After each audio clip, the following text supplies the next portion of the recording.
Hello friends, welcome back to the new video. ಇವತ್ತಿನ ಒಂದು ವಿಡಿಯೋದಲ್ಲಿ ನಾವು 8 ವರ್ಷಗಳ ಏರಿಳಿತದ ಹಾದಿ ಯಾವುದರ ಬಗ್ಗೆ ಇದು GST ಜಾರಿಗೆ ಬಂದು ಇವತ್ತಿಗೆ ಒಟ್ಟಿಗೆ 8 ವರ್ಷಗಳಾಯಿತು. ಯಾವಾಗ ಜಾರಿಗೆ ಬಂದಿತ್ತು ಸ್ನೇಹಿತರೆ? ಇದು ನಮಗೆ ಜುಲೈ 1ನೇ ತಾರೀಕು. ಇವತ್ತು ಕೂಡ ಜುಲೈ 1, 2025. ಇದೇ ರೀತಿ 2017ನೇ ತಾರೀಕಿಗೆ 2017 ಜುಲೈ 1ನೇ ತಾರೀಕಿಂದ ಅದು ನಮಗೆ ಜಾರಿಗೆ ಬರ್ತಾ ಹೋಗುತ್ತೆ. ಅದಾದ್ಮೇಲೆ ಇವತ್ತಿಗೆ 8 ವರ್ಷಗಳಾಗಿವೆ. ಇದಕ್ಕೆ ಸಂಬಂಧಪಟ್ಟಂಗೆ ಆಲ್ಮೋಸ್ಟ್ ಜಾಸ್ತಿ ಕ್ವಶನ್ಸ್ಗಳು ಆಲ್ರೆಡಿ ಸಾಕಷ್ಟು ಎಕ್ಸಾಮ್ಸ್ಗಳು ರಿಪೀಟ್ ಆಗ್ತಾ ಹೋಗಿದೆ. ಮತ್ತು ಮುಂದೆ ಯಾವ ರೀತಿ ಕ್ವಶನ್ಸ್ಗಳು ಬರ್ತದೆ, ಯಾವುದ್ರ ಮೇಲೆ ಸೇಮ್ ಬೇಸಿಕ್ ಕಾನ್ಸೆಪ್ಟ್ ಏನಿರ್ತೋ ಅವನ್ನೇ ತಿರ್ಗಾ ಮರ್ಗ ರಿಪೀಟೆಡ್ ಆಗಿ ಕೇಳ್ತಾ ಇದ್ದಾರೆ. ಸೊ ಇದು ಫಿಸ್ಕಲ್ ಪಾಲಿಸಿ ಅಂತ ನೋಡ್ತಾ ಇದೀವಿ ನಾವು. ಈ ಸರ್ಕಾರ ಹೇಗೆ ಯಾವ ರೀತಿ ಬಜೆಟ್ ಅನ್ನ ಮಾಡುತ್ತೆ ಆ ತರ ನೋಡ್ತಾ ಹೋದಾಗ ಈ ಬಜೆಟ್ ಅಲ್ಲಿ GST ಅನ್ನೋದು ಬಜೆಟ್ ಅಲ್ಲಿ ಏನು ಹೇಳೋದೇ ಇಲ್ಲ. ಯಾಕೆ? GST ಕೌನ್ಸಿಲ್ ಅಂತ ಇರುತ್ತೆ, ಅದಕ್ಕೋಸ್ಕರ. ಅದು ಒಂದು ಸಂವಿಧಾನಿಕ ಸಂಸ್ಥೆ ಕೂಡ, ಯಾಕಂದ್ರೆ ಅದಕ್ಕೆ ಒಂದು ಆರ್ಟಿಕಲ್ ಕೂಡ ಇದೆ. ಅದರಲ್ಲಿ ಯಾರ್ಯಾರು ಬರ್ತಾರೆ, ಈ ತರ GST ಸ್ಲ್ಯಾಬ್ಗಳೆಷ್ಟು, ಏನೇನಾಗಿದೆ, ಯಾವ ರೀತಿ ಕ್ವಶನ್ ಬರುತ್ತೆ, ಇನ್ ಡೀಟೇಲ್ ಆಗಿ ನೋಡ್ತಾ ಹೋಗೋಣ. ಸೊ ಕರೆಂಟ್ ಅಫೇರ್ಸ್ ಹೇಗೆ ಬರ್ತದಲ್ಲ ಆ ಕಾನ್ಸೆಪ್ಟ್ಗೆ ತಕ್ಕಂಗೆ ನಾವು ನಮ್ಮ ಬ್ಯಾಕ್ಗ್ರೌಂಡ್ ಥಿಯರಿ ಸಬ್ಜೆಕ್ಟ್ಗಳನ್ನ ಕಾನ್ಸೆಪ್ಚುಯಲ್ ಕ್ಲಾರಿಟಿ ಕ್ಲಿಯರ್ ಮಾಡ್ತಾ ಹೋದ್ರೆ ಅವೇ ಎಕ್ಸಾಮ್ಸ್ಗಳಲ್ಲಿ ರಿಪೀಟ್ ಆಗ್ತಾ ಇರ್ತವೆ ಸ್ನೇಹಿತರೆ. ಸುಮ್ಮನೆ ನಾವು ನೋಡ್ತಾ ಹೋದ್ರೆ ಕರೆಂಟ್ ಅಫೇರ್ಸ್ 2-3 ಪಾಯಿಂಟ್ಗಳು ನೆನ್ಪಿಟ್ರೆ ಸಾಕಾಗಲ್ಲ. ಅಲ್ಲಿ ಕಂಪ್ಲೀಟ್ ಆಗಿ ನೀವು ಕಾನ್ಸೆಪ್ಟ್ ಅನ್ನ ಕ್ಲಿಯರ್ ಮಾಡ್ಕೊಂಡ್ರೆ ಪರ್ಫೆಕ್ಟ್ ಆಗಿ ಹೋಗ್ತಾ ಇರ್ತೀರಿ. ಯಾವುದೇ ಎಕ್ಸಾಮ್ ಯಾವಾಗ ಕರೀತಾರೆ ಅದು ಇದು ಅನ್ನೆಸೆಸರಿ ಡಿಸ್ಕಷನ್ ಮಾಡೋದ್ರ ಬದಲಾಗಿ ನಿಮ್ಮ ಪ್ರಿಪರೇಷನ್ ಕಂಟಿನ್ಯೂಸ್ ಆಗಿ ನಡೀತಾ ಇರಲಿ. ಎಕ್ಸಾಮ್ ಅಂತೂ ಕರೀತಾರೆ. ಯಾವುದು ಈಗ SC/ST ರಿಸರ್ವೇಷನ್ ಸಂಬಂಧಪಟ್ಟಂಗೆ ಅದೇನು ರಿಪೋರ್ಟ್ ಅನ್ನ ಆಲ್ಮೋಸ್ಟ್ ಕೊಟ್ಟಿದ್ದಾರೆ. ಮತ್ತೆ ಟೈಮ್ ಅಲ್ಲಿ ಚೇಂಜಸ್ ಮಾಡಿ ನಂತರ ಅದಕ್ಕೂ ಇನ್ನೂ ಕೂಡ ಸಾಕಷ್ಟು ಅಡೆತಡೆಗಳು ಇರ್ತಾವು. 2-3 ತಿಂಗಳ ಟೈಮ್ ಹಿಡಿತದೆ. ಸೊ ಒಟ್ಟಿನಲ್ಲಿ 2025 ಈ ವರ್ಷ ಕಂಪಲ್ಸರಿಯಾಗಿ ನಿಮಗೆ ನೋಟಿಫಿಕೇಶನ್ ಬಂದೇ ಬರ್ತದೆ. ಇದು ಮುಗಿದ್ರೊಳಗಾಗಿ 2026ರಲ್ಲಿ ಮೋಸ್ಟ್ ಪ್ರಾಬಬ್ಲಿ ಎಕ್ಸಾಮ್ಸ್ಗಳು ಸ್ಟಾರ್ಟ್ ಆಗ್ತಾವೆ. ಈ ವರ್ಷ ಬರೀ ನೋಟಿಫಿಕೇಶನ್ ಆಗೋದ್ರಲ್ಲೇ ಆಗತ್ತೆ. ಹಾಗಾಗಿ ನಿಮ್ಮ ತಯಾರಿ ಚುರುಕಾಗಿರಲಿ. ಇಲ್ಲಿ ಏನೇನಂದ್ರೆ ಒಂದೊಂದ್ಸಲ ಯಾವ ರೀತಿ ಇಷ್ಟು ಕೇಳ್ಬಿಡ್ತಾರೆ ನೋಡಿ. ಇಲ್ಲಿ 5 ವರ್ಷಗಳಲ್ಲಿ GST ಸಂಗ್ರಹ ದುಪ್ಪಟ್ಟಾಗಿದೆ. ಈ ತರ GST ಸಂಬಂಧಪಟ್ಟಂಗೆ ಈ ಕೆಳಗಿನ ಹೇಳಿಕೆಗಳನ್ನ ಗಮನಿಸಿ ಅಂತ 4-5 ಹೇಳಿಕೆಗಳನ್ನು ಕೊಟ್ಟು ಇದರಲ್ಲಿ ಕೊಟ್ರೆ ಅವಾಗ ಡೌಟ್ ಬರ್ತಾ ಹೋಗುತ್ತೆ, ಇರ್ಬೋದಾ ಇಲ್ವಾ, 8 ವರ್ಷದಲ್ಲಾಗಿದೆ ಹೇಗೆ? ಟೋಟಲ್ ಇದು ಜಾರಿಗೆ ಬಂದು 8 ವರ್ಷ ಆದ್ರೂ ಕೂಡ ನಾವು 2020ರಿಂದ 25 ಈ ತರ ಹಿಡಿದ್ರೆ ನಮ್ಗೆ 5 ವರ್ಷದಲ್ಲಿ GST ಸಂಗ್ರಹ ದುಪ್ಪಟ್ಟಾಗಿದೆ, ಡಬಲ್ ಆಗಿದೆ. ಅಂದ್ರೆ ಆಲ್ಮೋಸ್ಟ್ 15% ಲೆವೆಲ್ ಬೆಳೆದಂಗೆ. ನಾವು ಶೇರ್ ಮಾರ್ಕೆಟ್ ಅನ್ನು ನೋಡ್ತಾ ಹೋದಾಗ ಈ ನಮ್ಮ ನಿಫ್ಟಿ, ಸೆನ್ಸೆಕ್ಸ್ ಎಷ್ಟು ಪರ್ಸೆಂಟೇಜ್ ಅಲ್ಲಿ ನಿಯರ್ಲಿ 12%, ಅದಕ್ಕಿಂತ ಜಾಸ್ತಿನೇ ಬೆಳೆದಿದೆ ಅನ್ನಂಗಿದು. ನಾವು ಮಿಡ್ ಕ್ಯಾಪ್, ಸ್ಮಾಲ್ ಕ್ಯಾಪ್ ಕಂಪನಿಗಳು ನೋಡ್ತೇವೆ, ಅವೆಲ್ಲ 15% ರೈಸಿಂಗ್ ಇರ್ತದೆ. ಮಿಡ್ ಕ್ಯಾಪ್ ಕಂಪನಿಗಳು ಅವು 15% ರೇಂಜ್ ಅಲ್ಲಿ. ಮಿಡ್ ಕ್ಯಾಪ್ ಕಂಪನಿ ಅಂದ್ರೆ ಸ್ಟಾರ್ಟಿಂಗ್ ಏನಾಗುತ್ತೆ, ಈ ಲಾರ್ಜ್ ಕ್ಯಾಪ್ ಕಂಪನಿ ಅಂದ್ರೆ 100ರಿಂದ 100 ಕಂಪನಿಗಳಿಗೆ ಲಾರ್ಜ್ ಕ್ಯಾಪ್ ಅಂತೀವಿ. 101ನೇ ಕಂಪನಿಯಿಂದ ಹಿಡಿದು ನಮಗೆ 250ವರೆಗೂ ಕೂಡ ಮಿಡ್ ಕ್ಯಾಪ್. ಇವೆಲ್ಲ 15% ಬೆಳವಣಿಗೆ ಕಾಣ್ತಾ ಇರ್ತವೆ ನಾರ್ಮಲಿ. ಇದು 12% ಶೇರ್ ಮಾರ್ಕೆಟ್ ನಾ ಬಂದಾಗ ಹೇಳ್ತೇನೆ ಅದು ಮತ್ತೆ. ಈ ತರ ಇದಕ್ಕೆ ನಂತರ 250 ಟು ನಮಗೆ 251ಇಂದ 700 500ವರೆಗೂ 500ವರೆಗೂ ಯಾವ್ದಿರ್ತದೆ, 251ಇಂದ 500ವರೆಗೂ ನಮಗೆ ಸ್ಮಾಲ್ ಕ್ಯಾಪ್. ಅದಾದ ನಂತರ 501 ಕಂಪನಿಯಿಂದ ಹಿಡಿದು 750 ಇವೆಲ್ಲ ಮೈಕ್ರೋ ಕ್ಯಾಪ್ ಅಂತೀವಿ. ಅಂದ್ರೆ ಇಡೀ ನಮ್ಮ ದೇಶದಲ್ಲಿ ಎಲ್ಲಾ ರೀತಿ ಕಂಪನಿಗಳು ಶೇರ್ ಮಾರ್ಕೆಟ್ ಅಲ್ಲಿ ಲಿಸ್ಟ್ ಎಷ್ಟಾಗಿದಾವು, ನಿಯರ್ಲಿ 6000 ಕಂಪನಿಗಳು ಲಿಸ್ಟ್ ಆಗಿವೆ. ಬಟ್ ಎಲ್ಲ ಕಂಪ್ಲೀಟ್ ಬಕ್ವಾಸ್ ಇರ್ತಾವ, ಅಷ್ಟೊಂದು ಚೆನ್ನಾಗಿರಲ್ಲ. ಸ್ಟಾರ್ಟಿಂಗ್ ಅಲ್ಲಿ ಇರುವಂತ ಈ 750 ಕಂಪನಿಗಳು ಅದ್ಭುತವಾಗಿ ಬೆಳೀತಾ ಇರ್ತಾವ.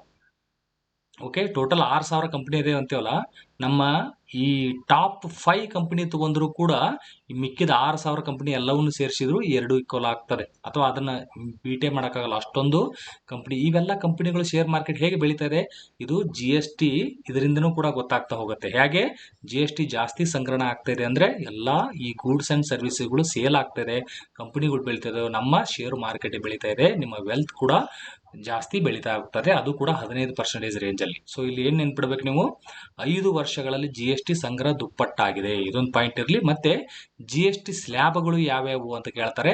5%, 12%, 18 ಮತ್ತು 28. ಇದನ್ನ ಮತ್ತೆ ನಾ ಡಿಸ್ಕಸ್ ಮಾಡ್ತಾ ಹೋಗೋಣ. ಓಕೆ, ಸೊ ಇಷ್ಟು ಪಾಯಿಂಟ್ ನೆನ್ಪಿಡ್ತಾ ಹೋಗ್ಲಿ. ಈ ರೀತಿ ಸ್ಟ್ಯಾಂಡರ್ಡ್ ಕೆಲವೊಂದು ಸ್ಟೇಟ್ಮೆಂಟ್ಗಳನ್ನ ಕೇಳ್ತಾ ಹೋಗ್ತಾರೆ. ಮೊದಲೆಲ್ಲ ಬರೀ 60 ಲಕ್ಷ ಜನ, 2017ರಲ್ಲಿ ಸ್ಟಾರ್ಟ್ ಆದಾಗ 60 ಲಕ್ಷ ಜನ ಅಷ್ಟೇ GST ಕಟ್ತಾ ಇದ್ರು. ಈಗ 1.5 ಕೋಟಿ ಜನ ಪಾವತಿದಾರರು. ಸ್ಟಾರ್ಟಿಂಗ್ ಇದಾದಾಗ GST ಸ್ಟಾರ್ಟ್ ಆದಾಗ ಎಷ್ಟು ಸ್ವಲ್ಪ ಕಡಿಮೆ ಜನನೇ, ಬರೀ 60 ಲಕ್ಷ. ಈಗ 8 ವರ್ಷದಲ್ಲಿ ನಿಯರ್ಲಿ 3 ಟೈಮ್ಸ್, 2.5 ಟೈಮ್ಸ್ ಆ ತರ ಬೆಳವಣಿಗೆ ಆಗಿದೆ. ಅಷ್ಟು ಜನ ಟ್ಯಾಕ್ಸ್ ಅನ್ನ ಕಟ್ತಾ ಇದ್ದಾರೆ. ಇದೇನಿದು GST ಅನ್ನೋದು ಡೈರೆಕ್ಟ್ ಟ್ಯಾಕ್ಸಾ, ನೇರ ತೆರಿಗೆನಾ ಅಥವಾ ಪರೋಕ್ಷ ತೆರಿಗೆನಾ, ಇಂಡೈರೆಕ್ಟಾ? ಇದು ಒಂದು ಪರೋಕ್ಷ ತೆರಿಗೆ, ಅದ್ರ ಬಗ್ಗೆ ಕೂಡ ನಾವು ಡಿಸ್ಕಸ್ ಮಾಡ್ತಾ ಹೋಗೋಣ. ಇಲ್ಲಿ ಏನೇನು ನೆನ್ಪಿಡ್ಬೇಕು ಸ್ನೇಹಿತರೆ, ಟೋಟಲ್ GST 2017 ಜುಲೈ 1ಕ್ಕೆ ಬಂದಿತ್ತು. ಈಗ 8 ವರ್ಷ ಆಯಿತು. ಇದು GST 5 ವರ್ಷಗಳಲ್ಲಿ ದುಪ್ಪಟ್ಟಾಗಿದೆ ಮತ್ತು ಈ ಸ್ಲ್ಯಾಬ್ಗಳು ಈ ಪಾಯಿಂಟ್ ಅಲ್ಲಿ ನೆನ್ಪಿಡಿ. ಮತ್ತೆ ಇವೆಲ್ಲ ಪಾಯಿಂಟ್ GST ಸಂಬಂಧಪಟ್ಟ ಎಲ್ಲವೂ ನೋಡೋಣ. ಇವೇ ಕ್ವಶನ್ಸ್ಗಳಲ್ಲಿ ರಿಪೀಟ್ ಆಗ್ತವೆ. ಮತ್ತೆ ಜಾಸ್ತಿ ಸ್ಟ್ಯಾಂಡರ್ಡ್ ಆಗಿ ಕೇಳುವಂತ ಕ್ವಶನ್ಸ್ ಯಾವುದು, ಕಳೆದ ವರ್ಷಕ್ಕೆ 2024-25 ಅಂದ್ರೇನು, 2024 ಏಪ್ರಿಲ್ 1ನೇ ತಾರೀಕಿಂದ ಹಿಡಿದು 2025 ಮಾರ್ಚ್ 31ರವರೆಗೂ ಸೊ ಎಷ್ಟು ಸಂಗ್ರಹ ಆಗಿದೆ GST ನಮ್ದು? ಟೋಟಲ್ 22 ಲಕ್ಷ ಕೋಟಿ ಆಗಿದೆ. ಎಷ್ಟಾಗಿದೆ? 22 ಲಕ್ಷ ಕೋಟಿ ಸಂಗ್ರಹಣೆ ಆಗಿದೆ ಇಡೀ ದೇಶದ್ದು.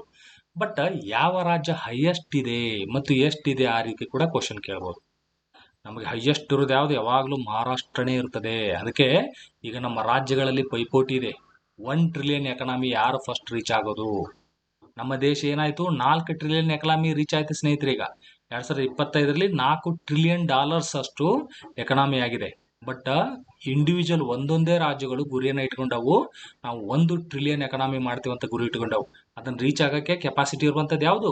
ಈ GST ಸಂಗ್ರಹದಲ್ಲಿ ಅಲ್ಲೇ ಗೊತ್ತಾಗ್ತದೆ. ಅಂದ್ರೆ ಆ ರಾಜ್ಯದಲ್ಲಿ ಅಷ್ಟು ಬಿಸಿನೆಸ್ ಆಗ್ತಾ ಇದೆ, ಅಷ್ಟು ಜಾಸ್ತಿ ಗ್ರೋತ್ ಆಗ್ತಾ ಇದೆ ಅಂದ್ರೆ ಆ ರಾಜ್ಯನೇ ಆಗುತ್ತೆ. ಪ್ರಕಾರ ಇಲ್ಲಿ ಮಹಾರಾಷ್ಟ್ರ GST ಸಂಗ್ರಹದಲ್ಲಿ 3.60 3,60,000 ಕೋಟಿ, ಲಕ್ಷ ಕೋಟಿಯಷ್ಟು ಏನಾಗಿದೆ ಸ್ನೇಹಿತರೆ? ಇವೆಲ್ಲ ಲಕ್ಷ ಕೋಟಿಗಳಲ್ಲಿ ಅಂದ್ರೆ 3,60,000 ಕೋಟಿಗಳು ಅಷ್ಟು ಒಂದು ವರ್ಷಕ್ಕೆ ಮಹಾರಾಷ್ಟ್ರದಲ್ಲೇ ಸಂಗ್ರಹಣೆ ಆಗಿದೆ. ಟೋಟಲ್ ಇಡೀ ದೇಶದಲ್ಲಿ ಆಗಿದ್ದು 22 ಲಕ್ಷ ಕೋಟಿ.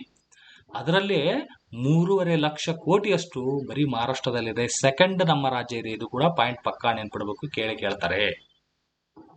ಅಂದ್ರೆ 1 ಟ್ರಿಲಿಯನ್ ಎಕನಾಮಿ ಆಗೋದ ಕಡೆ ಗಮನ ಹರಿಸ್ಬೇಕಂದ್ರೆ ಫಸ್ಟ್ ಪಕ್ಕ ಮಹಾರಾಷ್ಟ್ರನೇ ರೀಚ್ ಆಗ್ತದೆ.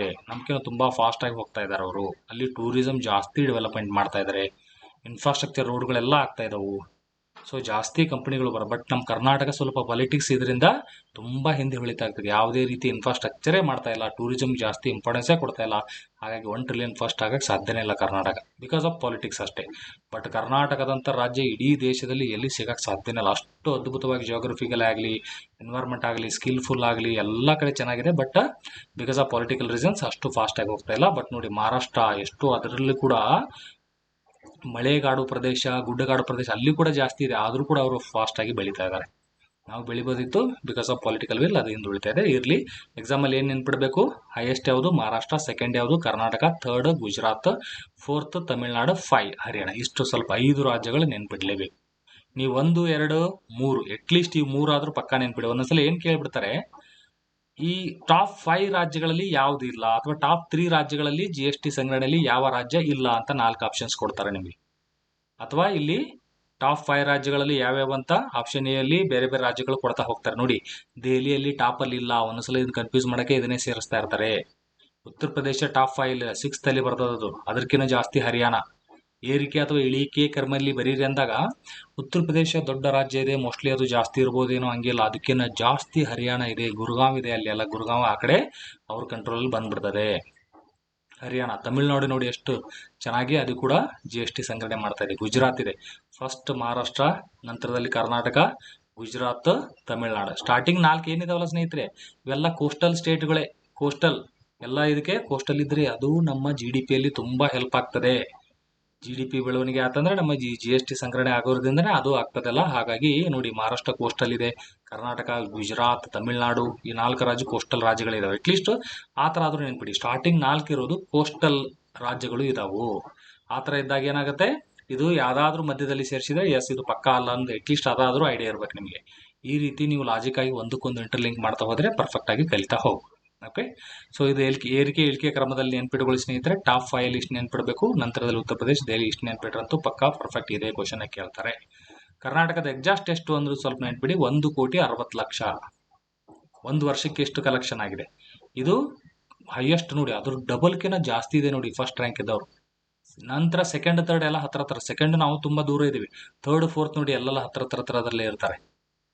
Top rank first and second ಬರ್ಜರಿ. ಆಲ್ಮೋಸ್ಟ್ ನಾವು GST ಅಲ್ಲಿ ಸೆಕೆಂಡ್ ಇರ್ತೇವೆ. ಫಸ್ಟ್ ಬರಕ್ ಸಾಧ್ಯನೇ ಇಲ್ಲ, ಯಾಕಂದ್ರೆ ಮಹಾರಾಷ್ಟ್ರ ಭಯಂಕರ ಫಾಸ್ಟ್ ಆಗಿ ಹೋಗ್ತಾ ಇದೆ. ಯಾಕಂದ್ರೆ ಮುಂಬೈ ಇದೆ ಅಲ್ಲಿ. ನಮಗೇನು ಕಡಿಮೆ ಇರಲಿಲ್ಲ, ಮಂಗಳೂರು ಕೂಡ ಬರ್ಜರಿ. ನಮ್ದು ಸೇಮ್ ಅದೇ ಮುಂಬೈ ಕೆಳಗಡೆಯಿಂದ ಬಂದ್ರೆ ಆ ಥರನೇ ಇದೆ. ಬಟ್ ಡೆವಲಪ್ಮೆಂಟ್ ಕರೆಕ್ಟ್ ಆಗಿ ಆಗ್ತಾ ಇಲ್ಲ ಅಲ್ಲಿ.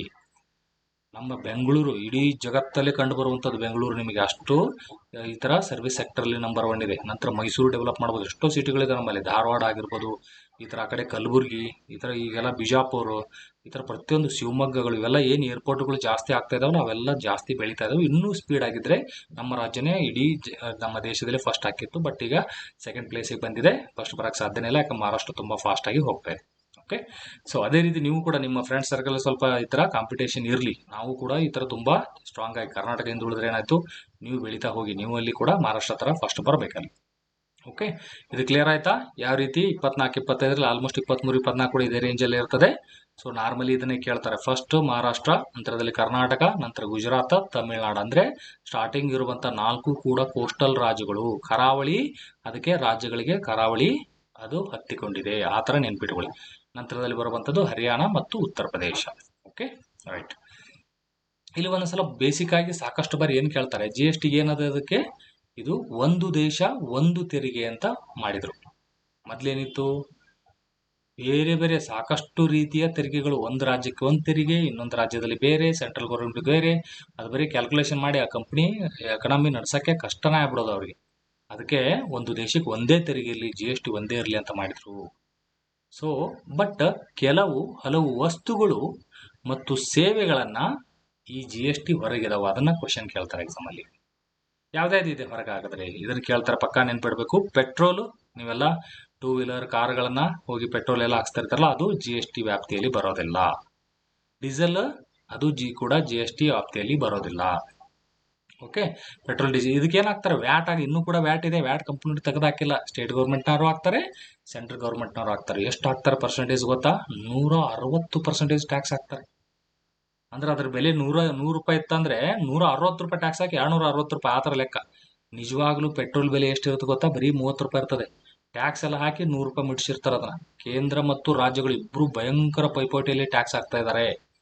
ಅದನ್ನ ಹಾಕಿದಾಗ 100 ಹೋಗಿದೆ. ಆಕ್ಚುಲಿ ನಿಜವಾದ ಬೆಲೆ ಇರೋದು 30 ರೂಪಾಯಿ ಅಷ್ಟೇ ಅದಕ್ಕೆ. ಓಕೆ, ಪೆಟ್ರೋಲು ಮತ್ತು ಡೀಸೆಲ್. ಇನ್ನೊಂದು, ವಿಮಾನಗಳಲ್ಲಿ ಬಳಸಲಾಗುವ ಟರ್ಬನ್ ಆಯಿಲ್. ನೋಡಿ, ಕನ್ನಡದಲ್ಲಿ ಏನೇನೋ ಕೊಟ್ಟಿರ್ತಾರೆ. ಆಕ್ಚುಲಿ ಇದಕ್ಕೇನಂತಾರ, ಏವಿಯೇಷನ್ ಟರ್ಬೈನ್ ಫ್ಯೂಯಲ್ ಅಂತ ಕರೀತಾರೆ. ATF ಅಂತ ಕರಿಬೇಕು ಇದಕ್ಕೆ, ಏವಿಯೇಷನ್ ಟರ್ಬೈನ್ ಫ್ಯೂಯಲ್. ಈ ನಮ್ಮ ವಿಮಾನಗಳಲ್ಲಿ ಹೋಗ್ತಾರಲ್ಲ, ನೀವು ಕೂಡ ಬೇಗ ಜಾಬ್ ತಗೊಂಡು ನಿಮ್ಮ ಪ್ರೀತಿ ಪಾತ್ರನ ಒಳ್ಳೊಳ್ಳೆ ಪ್ಲೇಸ್ಗಳಿಗೆ ವಿಮಾನಗಳಲ್ಲಿ ಓಡಾಡಿ ಎಲ್ಲ ತೋರಿಸ್ಬೇಕು ಸ್ನೇಹಿತರೆ. ಬರೀ ಫಾದರ್ಸ್ ಡೇ, ಮದರ್ಸ್ ಡೇ ಬಂದಾಗ ಒಂದು ಏನೋ ಕೊಟೇಶನ್ ಇಟ್ಟು ಆ ಕಥೆಗಳು ಹೇಳೋದಲ್ಲ. ಆ ಕೊಟೇಶನ್ ಇಟ್ಬಿಟ್ಟು ಹುಡುಗಿಯಿಂದ ಹೋದ್ರೆ ಹಾಗೆ, ತಾಯಿ ಇಂಪಾರ್ಟೆಂಟ್, ಆ ಕಥೆಗಳು ಬೇಕಾಗಿಲ್ಲ. ಫಸ್ಟ್ ಜಾಬ್ ತೊಗೊಂಡ್ಬಿಟ್ಟು ತಾಯಿಗೂ ಪ್ರೀತಿ ಇರಲಿ, ಆ ಹುಡುಗಿ ಮದುವೆ ಮಾಡ್ಕೊಂಡು ಅವ್ರಿಗೂ ಕೂಡ ಪ್ರೀತಿ ಇರಲಿ. ಸುಮ್ಮನೆ ಕಥೆಗಳು ಹೇಳ್ಕೊಂಡು ಅವ್ರನ್ನ ಬೇಕೊಂಡು ಇವ್ರನ್ನ ಬೇಡ್ಕೊಂಡು ಯಾವುದು ಟೈಮ್ ವೇಸ್ಟ್ ಆಗೋದು, ನೀವೇ ಹಿಂದುಳಿತಾ ಹೋಗ್ತೀರಿ. ಇದೇನು ನೋಡಿ, ಕನ್ನಡದಲ್ಲಿ ಸ್ವಲ್ಪ ದರಿದ್ರವಾಗಿ ಕೊಡ್ತಾರೆ. ಈ ನ್ಯೂಸ್ ಪೇಪರ್ ಅವರು ಕೂಡ ಪರ್ಫೆಕ್ಟ್ ಆದ್ರದ್ದು ಮೀನಿಂಗೇ ಗೊತ್ತು. ವಿಮಾನಗಳಲ್ಲಿ ಬಳಸೋ ಟರ್ಬೈನ್ ಆಯಿಲ್ ಅಲ್ಲದು, aviation turbine fuel. Okay, turbine fuel oil ಅಲ್ಲ ಆಕ್ಚುಲಿ ಅದು. Okay, aviation turbine fuel, ATF ಇದು ಫುಲ್ ಫಾರ್ಮ್ ಕೇಳ್ತಾರೆ. ಏವಿಯೇಷನ್ ಟರ್ಬೈನ್ ಫ್ಯೂಲ್ ಎಲ್ಲಿ ಯೂಸ್ ಮಾಡ್ತಾರೆ? ಇವೆಲ್ಲ ಇಂಡಿಗೋ, ಇವೆಲ್ಲ ವಿಮಾನಗಳಲ್ಲಿ ಹೋಗ್ತಾರಲ್ಲ ಸ್ನೇಹಿತರೆ, ಅದರಲ್ಲಿ ಯೂಸ್ ಆಗುವಂಥದ್ದು. ಇಲ್ಲಿಂದ ಏನು ತುಂಬ ಚೀಪ್ ಆಗಿದೆ. ಬೆಂಗಳೂರಿಂದ ನೀವು ಡೆಲ್ಲಿಗೆ ಹೋಗ್ಬೇಕಂದ್ರೂ ಬರೀ 5-6 ಸಾವಿರ ರೂಪಾಯಿ, ಒಬ್ಬರಿಗೆ 5,000-6,000. ಒಂದು ತಿಂಗಳ ಮುಂಚೆ ಅಡ್ವಾನ್ಸ್ ಆಗಿ 15 ದಿನ ಮುಂಚೆ ನೀವು ಮಾಡಿಸಿದ್ರೆ ಬರೀ 5,000-6,000 ರೂಪಾಯಿದಲ್ಲಿ ಒಬ್ಬೊಬ್ಬರಿಗೆ ಅಷ್ಟಿರ್ತದೆ. ಇಲ್ಲಿಂದ ಡೆಲ್ಲಿ ಎಷ್ಟಿದೆ? ಬೆಂಗಳೂರಿಂದ ನಿಯರ್ಲಿ 3,000 ಕಿಲೋಮೀಟರ್ ಇದೆ. ಜಸ್ಟ್ 2.5 hours ಅಲ್ಲಿ ಹೋಗ್ಬಿಡ್ತೀರಿ. ನೀವು ಅದೇ ಟ್ರೈನಲ್ಲಿ ಕರ್ನಾಟಕ ಎಕ್ಸ್ಪ್ರೆಸ್ ಅಂತ ಹೆಸರಿಟ್ಕೊಂಡು ಎಷ್ಟು ಹೋಗ್ತಾರೋ ಗೊತ್ತಾ? ಅವ್ರು 45 ಅವರ್ ಹೋಗ್ತಾರೋ. ಬೆಂಗಳೂರಿಂದ ಡೆಲ್ಲಿಗೆ ಹೋಗ್ಬೇಕಾದ್ರೆ 45 ಅವರ್ ಮಾಡ್ತಾರೆ. ಹೆಸರಿಟ್ಕೊಂಡಿದ್ದು ಕರ್ನಾಟಕ ಎಕ್ಸ್ಪ್ರೆಸ್. ರಾಜಧಾನಿ ಎಕ್ಸ್ಪ್ರೆಸ್ ಅಂದರೆ ಅವರು ಕೂಡ 34 ಅವರ್ ತೊಗೊತಾರೆ. ಡುರಂಟೋ ಅಂತ ಬರ್ತದೆ, 32 ಇದೆ ಲೋಯೆಸ್ಟ್. ಡುರಂಟೋ ತುಂಬ ಎಕ್ಸ್ಪ್ರೆಸ್ ಇರುವಂಥದ್ದು, ಓನ್ಲಿ ಸ್ಯಾಟರ್ಡೇ ಇರ್ತದೆ, 32 ಅವರು. 34 ಅಂದರೆ ಈ ಥರದ್ದು 4-5 ದಿನ ಈ ಥರ ಹೋಗೋದ್ಲಿ ಅಟ್ಲೀಸ್ಟ್ ನೀವು ಕರ್ಕೊಂಡು ಹೋದ್ರಂದ್ರೆ ಅವ್ರಿಗೆ ನೀವೇನೋ ಒಂದು ಸಕ್ಸಸ್ ಆಗಿದ್ರೆ ಅಂತ ನಿಮಗೆ ಈಗ ಯಾರು ಸಪೋರ್ಟ್ ಮಾಡ್ತಾರಲ್ಲ ಅವ್ರಿಗೆ ಅನ್ಸುತ್ತೆ. ಹಾಗೆ ಅನಿಸ್ಬೇಕಂದ್ರೆ ನೀವು ಅವ್ರನ್ನ ಕರ್ಕೊಂಡು ಹೋಗಿ, ಇದು ಯಾಕೆ ಕತೆ ಹೇಳಿದ್ರೆ ಅಟ್ಲೀಸ್ಟ್ ಈ ಥರದ್ದು ಒಂದು ಇಮ್ಯಾಜಿನೇಷನ್ ಇರಲಿ. ಕರ್ಕೊಂಡು ಹೋಗಿ ಒಂದಿದೆಲ್ಲ, ಅದು ಮೋಸ್ಟ್ಲಿ ATF ಅನ್ನೋದು ಅದು GST ಇಲ್ಲ. ನೀವು ಒಂದು ಕಾರು ತಗೊಂಡು ಪೆಟ್ರೋಲು ಡೀಸೆಲ್ ಅದನ್ನ ಹಾಕ್ಸ್ತಾರಲ್ಲ, ಅದು ಕೂಡ GST ಇಲ್ಲ. ನೀವೆಲ್ಲ ಟೂರಿಗೆ ನಿಮ್ಮ ಪೇರೆಂಟ್ಸ್ಗೆ ಒಂದು ಕಾರ್ ತಗೊಂಡು ಆ ಪೇರೆಂಟ್ಸನ್ನು ನಿಮಗೆ ಇಷ್ಟವಾದವ್ರನ್ನ ಕರ್ಕೊಂಡು ಹೋಗ್ತಾರೆ. ಆ ಥರ ನೆನ್ಪಿಟ್ಕೊಂತ ಹೋಗಿ, ಇವೆಲ್ಲ ಇಲ್ಲ. ನೈಸರ್ಗಿಕ ಅನಿಲ ಕೂಡ ನಮ್ಮ GST ಇಲ್ಲ. ಮದ್ಯ ಯಾವಾಗಾರ ಬೋರ್ ಆದಾಗ ಅಥವಾ ಹುಡುಗ ಕೈ ಕೊಟ್ಟಾಗ ಪಾರ್ಟಿಗಳಲ್ಲಿ ಈ ಬಿಯರ್, ಆಲ್ಕೋಹಾಲ್ ಅದೆಲ್ಲ ಕುಡಿಯೋಕೆ ಹೋಗ್ತಾರೆ ಅಂತ ಹೇಳ್ತಿರ್ತಾರಲ್ಲ, ಅದು ಕೂಡ ಕುಡಿತಾ ಇರ್ಬೇಕಾದ್ರೆ ಅಟ್ಲೀಸ್ಟ್ ಕುಡಿರ್ಬೇಕಾರೆ ಯಾವಾಗಾರ ಒಂದ್ಸಲ ಕುಡಿದ್ರು ಅವಾಗ ಇದು GST ಇಲ್ಲ. ಆ ಕಾನ್ಸೆಪ್ಟೇ ಇರ್ಬೇಕು ತಲೆಯಲ್ಲಿ. ಫಸ್ಟ್ ಎಕ್ಸಾಮ್ ಸಕ್ಸಸ್ ಆಗೋರಿಗೂ ಮತ್ತೆ ಅಲ್ಲಿ ಕತೆ ಹೇಳ್ಕೊಂತ ಕುಂತೀರಿ, ಬಾರ್ ಓನರ್ಗೆ ಅಲ್ಲಿ ದುಡ್ಡು ಕೊಟ್ಟು ಬರ್ಬೇಕಾಗತ್ತೆ. ಇಲ್ರಿ GST ಬಗ್ಗೆ ನಾನು ನಿಮ್ಮ ಕತೆ ಹೇಳೋದೇನಂತ ಅವೆಲ್ಲ ಕೇಳಲ್ಲ. ಅದಕ್ಕೆ ಬೇಗ ಸಕ್ಸಸ್ ಆಗಿ ದುಡ್ಡು ಸಂಪಾದನೆ ಮಾಡಲಿ, ಆಮೇಲೆ ಅವ್ರಿಗೆ ದುಡ್ಡು ಕೊಟ್ಟು ಪಾರ್ಟಿ ಮಾಡಿ ಬರ್ಬೋದು. ಮತ್ತು ಅಷ್ಟು ಕತೆನೂ ಹೇಳೋಕ್ಕಾಗಲ್ಲ. ಅಂದರೆ ಒಟ್ಟಿನಲ್ಲಿ ಈ ನಿಮ್ಮ ಸ್ಟಡಿ ಬಗ್ಗೆನೇ ಗಮನ ಇರಲಿ. ಕಚ್ಚಾ ಇಂಧನ, ರಾ ಫ್ಯೂಲ್ ಇರುವಂಥದ್ದು ಇದು ಕೂಡ ಯಾವ್ದಾವ್ದು ಸ್ನೇಹಿತರು ನೋಡಿ ಇನ್ನೊಂದ್ಸಲ. ಪೆಟ್ರೋಲು GST ಇಂದ ಹೊರಗಿಡ್ತೀವಿ. ಡೀಸೆಲ್ ವಿಮಾನಗಳಲ್ಲಿ ಬಳಸಲು ಟರ್ಬೈನ್ ಆಯಿಲ್ ಅಂತಾರಲ್ಲ, ಏವಿಯೇಷನ್ ಟರ್ಬೈನ್ ಫ್ಯೂಲ್ ಅಂತೀವಿ. ಅದಕ್ಕೆ ನೈಸರ್ಗಿಕ ಅನಿಲ, ಮದ್ಯ, ಕಚ್ಚಾ ಇಂಧನ ಇವುಗಳು ನಮಗೆ GST ಇಂದ ಹೊರಗಡೆ ಇದೆ. ಓಕೆ, ಸೊ ಆ ಪಾಯಿಂಟ್ ನೆನ್ಪಿಟ್ಕೊಳ್ಳಿ. ರೈಟ್, ಇವೆಲ್ಲ ಕೇಂದ್ರ ಮತ್ತು ರಾಜ್ಯ ಇಬ್ಬರು ಕೂಡ ಟ್ಯಾಕ್ಸ್ ಹಾಕ್ತಾ ಹೋಗ್ತಾರೆ. ಸೊ ಇದೇ ರೀತಿ ನಮ್ಮ ಈ ಸಂಕಟಿ ಸರ್ ಅಕಾಡೆಮಿ ಆ್ಯಪನ್ನು ಕೂಡ ನೀವು ನೋಡ್ತಾ ಹೋಗಿ ಸ್ನೇಹಿತರೆ. ಇದರಲ್ಲಿ ಇಂಪಾರ್ಟೆಂಟ್ ಎಸ್ಸೆಗಳು, ಮುಂದೆ PSI exercise sub inspector exam ಕರೀತಾ ಇದ್ದಾರೆ. ಕನ್ನಡ ಮಾಧ್ಯಮದಲ್ಲಿ, ಇಂಗ್ಲೀಷ್ ಮೀಡಿಯಮಲ್ಲಿ ಎಲ್ಲ ರೀತಿಯ ಎಸ್ಸೆಗಳು ಕವರ್ ಮಾಡ್ತಾ ಹೋಗ್ತೇನೆ. ಅಷ್ಟು ನೋಡ್ಕೊಂಡ್ಬಿಟ್ರೆ ಸಾಕು. ಸ್ಟಾರ್ಟಿಂಗ್ ಇಂಟ್ರೊಡಕ್ಷನ್ ಏನು, ಬಾಡಿ ಪಾಯಿಂಟ್ ಹೇಗಿರಬೇಕು, ಕನ್ಕ್ಲೂಷನ್ ಎಲ್ಲ ರೀತಿ ಡೈರೆಕ್ಟಾಗಿ ಆ ಥರ ಬರೋದು. ಈಗ ಸ್ಟಾರ್ಟಿಂಗಲ್ಲಿ ಒಂದು 20 ಎಸ್ಸೆ ಆ ಥರ ಇದಾವೆ, ಇನ್ನೂ ಒಂದು 20 ಆ ಥರ ನಿಯರ್ಲಿ 40 to 50 ಎಸ್ಸೆಗಳನ್ನು ಮಾಡಿದಾಗ ಆ ಪಾಯಿಂಟ್ಗಳು ಅಟ್ಲೀಸ್ಟ್ ನಿಮ್ಮ GSಗೆ ಯೂಸ್ ಆಗುತ್ತೆ. ಆ ಎಸ್ಸೆಗಳಲ್ಲಿ ಮತ್ತೆ ಅದನ್ನು ಕೂಡ ಯೂಸ್, ಬೇರೆ ಒಂದು ಎಸ್ಸೆ ಬಂದರೂ ಇನ್ನೊಂದು ಬೇರೆ ಆ್ಯಂಗಲಿಂದ ಆ ಪಾಯಿಂಟ್ಗಳನ್ನು ಯೂಸ್ ಮಾಡೋದಕ್ಕೆ ಒಟ್ಟಿನಲ್ಲಿ ಹೆಲ್ಪ್ ಆಗುತ್ತೆ. ಅದನ್ನು ನೋಡ್ತಾ ಹೋಗಿ ಅಂತ ಕಂಪ್ಲೀಟ್ ಎಕನಾಮಿ ಕಂಪ್ಲೀಟ್ ಕವರ್ ಆಗ್ತಾ ಹೋಗಿದೆ. ಸೊ ಅದನ್ನು ಕೂಡ ಸಂಕಟಿ ಸರ್ ಅಕಾಡೆಮಿ ಆ್ಯಪಲ್ಲಿ ನೀವು ನೋಡ್ತಾ ಹೋಗ್ಬೋದು. ನಂತರದಲ್ಲಿ ಭಾರತದ ಸಂವಿಧಾನ 100% ಪರ್ಫೆಕ್ಟ್ ಆಗಿ ಹೋಗ್ತಾರೆ, ಅಷ್ಟು ಡೀಟೇಲ್ ಆಗಿ ಹೇಳ್ತಾ ಹೋಗಿದೆ. ಓಕೆ, ಇಲ್ಲಿ GST ಸಂಗ್ರಹ ಯಾವ ವರ್ಷ ಎಷ್ಟು ಅದೊಂದು ಸ್ವಲ್ಪ ನೋಡೋಣ. ಸ್ಟಾರ್ಟ್ ಆಗಿದ್ದು ಯಾವಾಗ ಇದು? 2017-18, ಅಂದರೆ 2017 ಜುಲೈಯಲ್ಲಿ ಸ್ಟಾರ್ಟ್ ಆಯ್ತಾ. ಸ್ಟಾರ್ಟ್ ಆದಾಗ ತುಂಬಾ ಕಡಿಮೆ ಆಯಿತು, ಕಲೆಕ್ಷನ್ ತುಂಬಾನೇ ಕಡಿಮೆ ಇರ್ತಾ ಇತ್ತು. ಇದೆಷ್ಟು? ತಿಂಗಳಿಗೆ ಬರೀ 90,000 ಕೋಟಿ ಅಷ್ಟೇ ಇತ್ತು ಸ್ನೇಹಿತರೆ. ಆ ಟೈಮಲ್ಲಿ ತಿಂಗಳಿಗೆ ಎಷ್ಟು ಬರ್ತಿತ್ತು? ಬರೀ 90,000 ಕೋಟಿ ಅಷ್ಟೇ ಬರ್ತಿತ್ತು. ಈಗ ಎಷ್ಟು ಬಂದಿದೆ? 1,84,000 ಕೋಟಿ ಒಂದೇ ತಿಂಗಳಿಗೆ ಅಷ್ಟು ಬರ್ತದೆ. ಈಗ ಮೊನ್ನೆ ಅಂತೂ ಏಪ್ರಿಲ್ 2025ಕ್ಕೆ 2,30,000 ಕೋಟಿ ಅಷ್ಟು ಒಂದೇ ತಿಂಗಳು ಬಂದಿದೆ, ಅಷ್ಟು ಹೋಗಿದೆ. ಮೊದಲು ಸ್ಟಾರ್ಟ್ ಆದಾಗ ಎಷ್ಟಿತ್ತು ಸ್ನೇಹಿತರೆ GST? ಒಂದು ತಿಂಗಳಿಗೆ 90,000 ಕೋಟಿ ಅಷ್ಟೇ, ಇನ್ನೂ 1 ಲಕ್ಷ ಕೂಡ ಟಚ್ ಆಗಿರಲಿಲ್ಲ. ಈಗ 8 ವರ್ಷದಲ್ಲಿ ಏನಾಗಿದೆ? 2,30,000 ಕೋಟಿ, ಅಂದರೆ 2.5 ಪಟ್ಟು ಹೆಚ್ಚಿಗೆ ನಮಗೆ ಅಷ್ಟು ಸಂಗ್ರಹಣೆ ಆಗ್ತಾ ಇದೆ GST. 2.5 ಪಟ್ಟು ಅಷ್ಟು ಜಾಸ್ತಿ ಆಗ್ತಾ ಇದೆ. ಓಕೆ, ಸೊ ಆ ಪಾಯಿಂಟ್ ನೆನ್ಪಿಟ್ಕೊಳ್ಳಿ, ಎಕ್ಸಾಮಲ್ಲಿ ಕೇಳ್ತಾ ಹೋಗ್ತಾರೆ. ರೈಟ್, ಈಗ ನಮಗೆ 5 ವರ್ಷದಲ್ಲಿ ಎಷ್ಟಾಗಿದೆ ನೋಡಿ. 2020-21ಕ್ಕೆ 0.94 ಇದೆ. ಇದರ ಡಬಲ್ 2024-25, ಅಂದರೆ 5 ವರ್ಷದಲ್ಲಿ ದುಪ್ಪಟ್ಟಾಗಿದೆ. ನೋಡಿ ಇಲ್ಲಿ ಟೋಟಲ್ 8 ವರ್ಷದಲ್ಲಿ ಏನಾಗಿದೆ ಸ್ನೇಹಿತರೆ? 2.5 ಪಟ್ಟು ಆಗಿದೆ. 8 ವರ್ಷದಲ್ಲಿ 2.5 ಪಟ್ಟು, 5 ವರ್ಷದಲ್ಲಿ ದುಪ್ಪಟ್ಟು, ಡಬಲ್ ಆಗಿದೆ. ಈ ರೀತಿ ಎಕ್ಸಾಮಲ್ಲಿ ಕೇಳ್ತಾರೆ, ಸ್ವಲ್ಪ ನೆನ್ಪಿಡ್ಲಿ. 8 ವರ್ಷದಲ್ಲಿ ಡಬಲ್ ಆಗಿದೆ ಅಂದ್ರೆ ರಾಂಗ್, ಅದು 2.5 ಆಗಿದೆ, ಜಾಸ್ತಿ ಆಗಿದೆ. 5 ವರ್ಷದಲ್ಲಿ ಡಬಲ್ ಆಗಿದೆ, ಅಥವಾ ಒಂದೊಂದ್ಸಲ ಸ್ಟೇಟ್ಮೆಂಟ್ 2 ವರ್ಷದಲ್ಲಿ ಡಬಲ್ ಆಗಿದೆ ಕರೆಕ್ಟಾ? ನೋ, ಅಷ್ಟು ಫಾಸ್ಟ್ ಆಗಿ ಆಗಲ್ಲ. ಇದು ಯಾವುದು GST ಅನ್ನೋದು? ಪರೋಕ್ಷ ತೆರಿಗೆ, ಇಂಡೈರೆಕ್ಟ್ ಟ್ಯಾಕ್ಸ್. ಇದು ಅದ್ರ ಬಗ್ಗೆ ಕೂಡ ಹೇಳ್ತೇನೆ ನಾನು. ಈಗ ನೀವು ಪಾಯಿಂಟ್ ಏನು ನೆನ್ಪಿಡ್ಬೇಕಂದ್ರೆ, ಇದು ಇಲ್ಲಿ ಸ್ಟಾರ್ಟಿಂಗ್ ಕೊಟ್ಟಿದ್ದೇನು ತಿಂಗಳಿಗೆ ಅಷ್ಟು, ಇದು ಟೋಟಲ್. ಯಾಕಂದ್ರೆ ಜುಲೈಯಲ್ಲೇ ಸ್ಟಾರ್ಟ್ ಆಯ್ತಲ್ಲ ಇದು, ಜುಲೈಲಿಂದ ನೆಕ್ಸ್ಟ್ ಮಾರ್ಚ್ವರೆಗೆ ಅಂದರೆ ಇಷ್ಟೇ ಕಲೆಕ್ಷನ್ ಆಗಿದೆ. ಇದೆಲ್ಲ ನಂಬರ್ ನೆನ್ಪಿಡೋ ಅವಶ್ಯಕತೆ ಇಲ್ಲ. ಇದು ಕೂಡ 22 ಲಕ್ಷ ಯಾವಾಗ? 2024-25ಕ್ಕೆ 22 ಪೂರ್ತಿ ನೋಡಿದಾಗ. ಈ ಸಲ 2025-26 ಅನ್ನೋದ್ಲೆ ಮತ್ತೆ 2-3 ಲಕ್ಷ ಜಾಸ್ತಿ ಆಗತ್ತೆ. ನೋಡಿ, ನೋಡ್ತಾ ಇದ್ರೆ ಇಲ್ಲಿ 11 ಲಕ್ಷ ಇತ್ತು ಇಲ್ಲಿ, ಅಂದರೆ ಇದು ನೋಡಿ ಇಲ್ಲಿ 12 ಇದೆ ಲಕ್ಷ, ಇಲ್ಲಿ 11 ಆಯ್ತು. ಯಾಕಂದ್ರೆ ಕೊರೋನಾ ಇತ್ತಲ್ಲ, ಕೋವಿಡ್ ಇದ್ದಾಗ ಬಿಸ್ನೆಸ್ ನಡೀಲಿಲ್ಲ, GST ಕಡಿಮೆ ಆಗಿದೆ. ಆಮೇಲೆ 14 ಆಯಿತು, ಮತ್ತೆ 4 ಲಕ್ಷ ಜಾಸ್ತಿ ಆಗಿದೆ, ಮತ್ತೆ 2 ಲಕ್ಷ ಜಾಸ್ತಿ ಆಗಿದೆ, ಇಲ್ಲಿ 2 ಲಕ್ಷ ಆಗಿದೆ, ಮತ್ತೆ ಇಲ್ಲಿ ಮತ್ತೆ 24-25 ಲಕ್ಷ ಈ ಸಲ ಆಗೇ ಆಗತ್ತೆ. ಸೊ ವರ್ಷಕ್ಕೆ ತಿಂಗಳಿಗೆ 2 ಲಕ್ಷದ ಮೇಲೆ ಆಲ್ರೆಡಿ ಕ್ರಾಸ್ ಆಗಿದೆ. ಹಾಗಾಗಿ ಈ ವರ್ಷ 24-25 ಲಕ್ಷ ಕೋಟಿ ನೀವು ಎಕ್ಸ್ಪೆಕ್ಟ್ ಮಾಡ್ಬೋದು. ಈ ಪೇಜಲ್ಲಿ ಏನು ನೆನ್ಪಿಡ್ತೀರಿ ಸ್ನೇಹಿತರೆ? GST ಸಂಗ್ರಹಣೆ ಸ್ಟಾರ್ಟಿಂಗ್ ಜುಲೈ 1, 2017ರಲ್ಲಿ ಆದಾಗ ಒಂದು ತಿಂಗಳಿಗೆ 90 ಲಕ್ಷ ಕೋಟಿ, 90,000 ಕೋಟಿ ಬರ್ತಾ ಇತ್ತು. 90,000 ಲಕ್ಷ ಕೋಟಿ ಅಷ್ಟು, 90,000 ಕೋಟಿ ಅಷ್ಟು ಬರ್ತಾ ಇತ್ತು. ಈಗ ಎಷ್ಟು ಬರ್ತಾ ಇದೆ? 1,84,000 ಕೋಟಿ, ಅಂದರೆ 2.5 ಪಟ್ಟು ಆಗಿದೆ 8 ವರ್ಷದಲ್ಲಿ. 5 ವರ್ಷದಲ್ಲಿ ನೋಡಿದಾಗ 2020ಕ್ಕೆ ಕಂಪೇರ್ ಮಾಡಿದಾಗ ಒಂದು ತಿಂಗಳಿಗೆ 94 ಈ ಥರ ಬರ್ತಾ ಇತ್ತಲ್ಲ, ಅಥವಾ ಒಂದು ತಿಂಗಳಿಗೆ, ಒಂದು ವರ್ಷಕ್ಕೆ ಎಷ್ಟು 11 ಲಕ್ಷ ಕೋಟಿ ಬರ್ತಿತ್ತಲ್ಲ, ಈಗ 2024-25 ಅನ್ನೋದ್ಲೆ ಡಬಲ್ ಆಗಿದೆ. 11 ಇದ್ದಿದ್ದು 2 ಡಬಲ್ 22 ಆಗಿದೆ, ಅಂದರೆ 5 ವರ್ಷದಲ್ಲಿ ಡಬಲ್ ಆಗಿದೆ. ಇವೆರಡು ಸ್ಟೇಟ್ಮೆಂಟ್ ನೆನ್ಪಿಡಿ, ಸ್ಟೇಟ್ಮೆಂಟ್ ವೈಸು ಕೂಡ ಕೇಳ್ತಾರೆ. ನಾವು ಒಂದ್ಸಲ ಪರ್ಫೆಕ್ಟ್ ಆಗಿ ತಿಳ್ಕೊಂಡ್ಬಿಟ್ರೆ ಏನೂ ಮಿಸ್ ಆಗೋಂಗಿಲ್ಲ. ಆ ಕ್ವಶನ್ ಆತೇ ಪರ್ಫೆಕ್ಟ್ ಆಗಿ ನಾವು ಕಲಿಬೇಕು ಸ್ನೇಹಿತರೆ. Okay, right. ಇವತ್ತಿನ ಪ್ರಜಾವಾಣಿ ಪೇಪರಲ್ಲಿ ಜುಲೈ 1, 2025ಕ್ಕೆ ಏನೇನಿದೆ ಆ ಪಾಯಿಂಟನ್ನು ಹೇಳ್ತಾ ಇದ್ದೀನಿ. ಇಲ್ಲಿ ಏನು ಹೇಳ್ತಾ ಇದ್ದಾರೆ? ಈ ಡೆಲೈಟ್ ಸಮೀಕ್ಷೆ ಒಂದು ಸಮೀಕ್ಷೆ ಮಾಡಿದೆ, ಅದರ ಪ್ರಕಾರ ಏನೇನು ಪಾಯಿಂಟ್ಗಳು ಕಂಡು ಬಂದಾವಂತ ಸ್ವಲ್ಪ ನೋಡ್ತಾ ಹೋಗೋಣ. ಇವನ್ನ 1 ಸೆಕೆಂಡ್ ಇಲ್ಲಿ ಸ್ವಲ್ಪ ದೊಡ್ಡದು ಮಾಡ್ತೀನಿ. ಅಂದರೆ ಈ ಇಂಟರ್ವ್ಯೂಗಳಲ್ಲಿ ಕೂಡ ಹೆಲ್ಪ್ ಆಗುತ್ತೆ ಈ ಥರ ಪಾಯಿಂಟ್ಗಳನ್ನು ನಿಮಗೆ. ಒಂದು ಸೆಕೆಂಡ್ ನೋಡಿ, ಡೆಲಾಯ್ಟ್ ಅನ್ನೋದು ಈ GSTಗೆ 8 ವರ್ಷ ಆಗಿರೋ ಅಂತ ಸಮಯದಲ್ಲಿ ಆ ಥರ ಹೇಳ್ತಾ ಹೋಗಿದ್ರೆ ಇವೆಲ್ಲ ಪ್ರತಿನಿಧಿಗಳು ಅವೆಲ್ಲ ನಂಬರ್ ನೆನ್ಪಿಡೋ ಅವಶ್ಯಕತೆ ಇಲ್ಲ.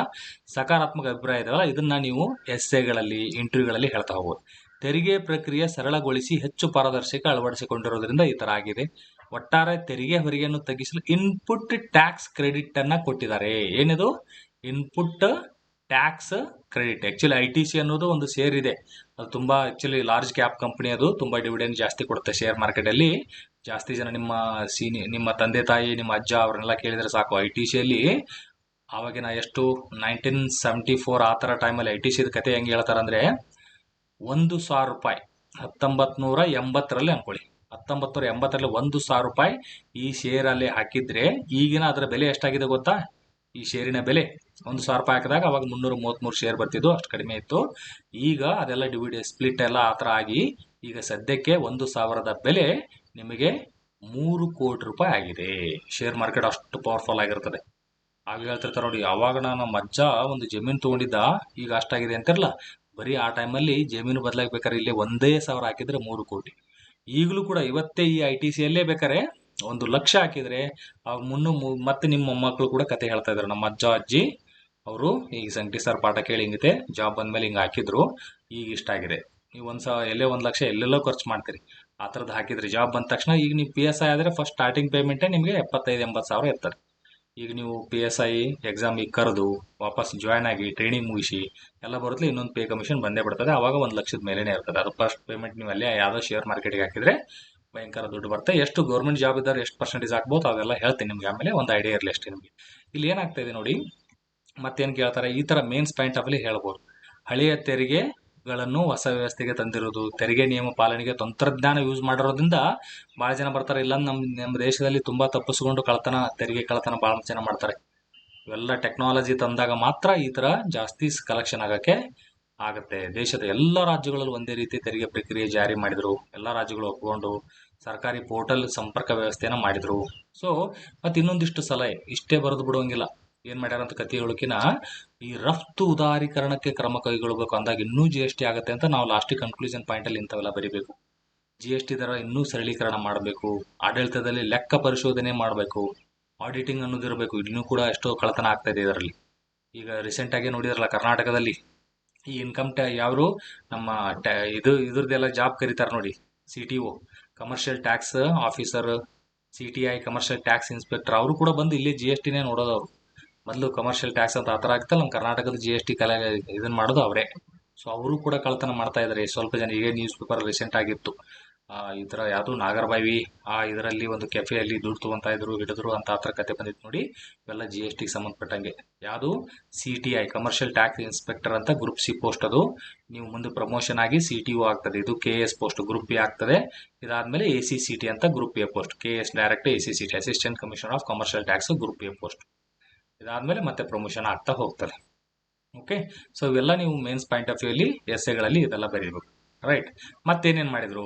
ಓಕೆ, ಈ ಪಾಯಿಂಟ್ಗಳನ್ನು ಸ್ವಲ್ಪ ನೋಡೋಣ. ಇಲ್ಲಿ ಮಿನಿಮೈಸ್ ಮಾಡಬೇಕಿದು. ಓಕೆ, ಈಗೇನು ಮತ್ತೆ ಶಿಫಾರಸುಗಳನ್ನು, ಕೆಲವು ಶಿಫಾರಸು ಪ್ರಕಾರ ಏನು 4 ಹಂತದ GST ವ್ಯವಸ್ಥೆನ 3 ಹಂತ ಮಾಡಿ ಅಂತ. 4 ಹಂತ ಅಂದ್ರೆ ಏನೀಗಿದೆ? ಈಗ 5% ಇದೆ, 12 ಇದೆ, 18 ಇದೆ, 28 ಇದೆ. ಈಗ ಏನಂತ ಇದ್ದಾರೆ ಅವರು, 5 ಇದ್ದಿದ್ದು 5 ಹಿಡಿಬೇಕಾರೆ 12, 18 ಮರ್ಜ್ ಮಾಡಿಬಿಟ್ಟು ಒಂದು 15 ಮಾಡಿ 28 ಆಸ್ ಇಟ್ ಈಸ್ ಇದಿರಲಿ ಅಂತ ಹೇಳ್ತಾ ಇದ್ದಾರೆ. ಅಂದ್ರೆ 3 ಹಂತದ ಮಾಡಿ ಅಂತ. 1, 2, 3 ಅಷ್ಟೇ. ಈಗ ಎಷ್ಟಿದೆ? ಇದು 1 ಸ್ಲ್ಯಾಬ್, 2ನೇ ಸ್ಲ್ಯಾಬ್, 3 ಸ್ಲ್ಯಾಬ್, ಇದು 4ನೇ ಸ್ಲ್ಯಾಬ್, ಈ ತರ ಆಗ್ತಾ ಇದೆ. ಈಗ ಅದನ್ನ ಚೇಂಜ್ ಮಾಡಿ ಈ ರೀತಿ 1, 3 ಅಷ್ಟೇ ಮಾಡಿ ಅಂತ ಹೇಳ್ತಾ ಇದ್ದಾರೆ. ಸೊ ಇವನ್ನೆಲ್ಲ ನೀವು ಈಗ ಲಾಸ್ಟಿಗೆ ಶಿಫಾರಸ್ ಇದೆಯಲ್ಲ, ಈ ತರ ಶಿಫಾರಸನ್ನೇ ನಿಮ್ಮ ಸ್ವಂತ ವಾಕ್ಯದಲ್ಲಿ ನೀವೇ ಬರ್ದಂಗೆ ಬರೆದು ಬಿಡ್ಬೇಕು. ಹೂಡಿಕೆ ಸ್ನೇಹಿಯಾದ ಜಾಗತಿಕ ಸ್ಪರ್ಧಾ ವ್ಯವಸ್ಥೆಯಾಗಿ ರೂಪಿಸಬೇಕು. ಆ ಥರ ಈ ವಾಹನಗಳು, ವಿಮಾನಯಾನ, ಕಾಮರ್ಸ್ ವಲಯಗಳನ್ನು GSTಗೆ ಸರಳೀಕರಣ ಮಾಡಬೇಕು. ಈ ಥರ ಮಾಡಿದಾಗ ಮಾತ್ರ ನಮ್ಮ ದೇಶದ ಈ ಥರ ಯಾವುದು GSTಗೆ ಸಂಗ್ರಹಣೆ ಜಾಸ್ತಿಯಾಗಿ ಇಡೀ ಜಗತ್ತಲ್ಲಿ ನಮ್ಮ ದೇಶ ಒಂದು ಜಾಗತಿಕ ಮಟ್ಟದಲ್ಲಿ ಗುರುತಿಸುವಂಗಾಗತ್ತೆ. ಆ ಥರ ನೀವು ಕನ್ಕ್ಲೂಷನ್ ಮಾಡ್ತಾ ಹೋಗ್ಬೋದು. ಸೊ ಇವುಗಳನ್ನೇ ನೀವು ಯೂಸ್ ಮಾಡ್ಕೋಬೇಕಾಗ್ತದೆ. ಓಕೆ, ವಿಮಾನ ಇಂಧನ, ಏವಿಯೇಷನ್, ಟರ್ಬೈನ್ ಫ್ಯೂಲ್, ಪೆಟ್ರೋಲಿಯಂ ಉತ್ಪನ್ನಗಳು GST ವ್ಯಾಪ್ತಿ ತರಬೇಕಂತವೆಲ್ಲ ಪಾಯಿಂಟ್ಗಳನ್ನು ನೀವು ಬರಿತಾ ಹೋದ್ರೆ ಜಾಸ್ತಿ ವ್ಯಾಲ್ಯೂ ಆಡೆಡ್ ನಿಮಗೆ ಮಾರ್ಕ್ಸ್ಗಳು ಸಿಗ್ತಾ ಹೋಗುತ್ತೆ. ಈಗಾಗಲೇ ಹೇಳಿದ್ನಲ್ಲ, ಆಗಲೇ ಈ ಪಾಯಿಂಟ್ಗಳನ್ನ ಇಂಡಿವಿಜುವಲ್ ಆಗಿ ನಾ ತಗೊಂಡು ಆಲ್ರೆಡಿ ಹೇಳಿದ್ದು. ಕರ್ನಾಟಕಕ್ಕೆ ಎಷ್ಟನೇ ಸ್ಥಾನದಿದೆ? ಇದು 2ನೇ ಸ್ಥಾನದಲ್ಲಿರುವಂಥದ್ದು. ಇದನ್ನೇ ಸ್ವಲ್ಪ ಮೈನ್ಯೂಟ್ ಆಗಿ ಈ ಪಾಯಿಂಟ್ಗಳನ್ನು ಹೇಳ್ತಾ ಹೋಗ್ತಿರ್ತಾರೆ ಇದರಲ್ಲಿ. ಓಕೆ, ಸೊ ಇದ್ರ ಬಗ್ಗೆ ನಾ ಹೇಳ್ತೇನೆ ಮತ್ತೆ ಎಕ್ಸ್ಪ್ಲನೇಷನ್. ಇದ್ರೊಳಗಡೆ ಪಾಯಿಂಟ್ ಏನೇನಿದೆ ಆ ಪಾಯಿಂಟ್ಗಳನ್ನು ಅಷ್ಟು ಕೂಡ ಹೇಳ್ತಾ ಹೋಗ್ತೇನೆ ಇಲ್ಲಿ. ಸೊ ಜನರಲ್ ಆಗಿ ನೋಡಿದಾಗ ಇದು ಯಾವ್ದ್ರಲ್ಲಿ ಬರ್ತದೆ? ಇದು ಮಾಡೋದು RBI ಮಾಡುತ್ತಾ. GST ಆ ಥರದ್ದು RBIಗೆ ಸಂಬಂಧಪಟ್ಟ, ಅದು ಹಣಕಾಸು ನೀತಿಯಲ್ಲಿ ಇರ್ತದೆ. ಇದು ಮಾಡೋದು ಫಿಸ್ಕಲ್ ಪಾಲಿಸಿ, ಕೋಶೀಯ ನೀತಿ, ಗೌರ್ಮೆಂಟ್ ಅಂದ್ರೆ ಡೈರೆಕ್ಟ್ ಆಗಿ ಗೌರ್ಮೆಂಟ್ ಬಜೆಟ್ ಅಲ್ಲಿ ಮಾಡುತ್ತಾ ಇಲ್ಲ.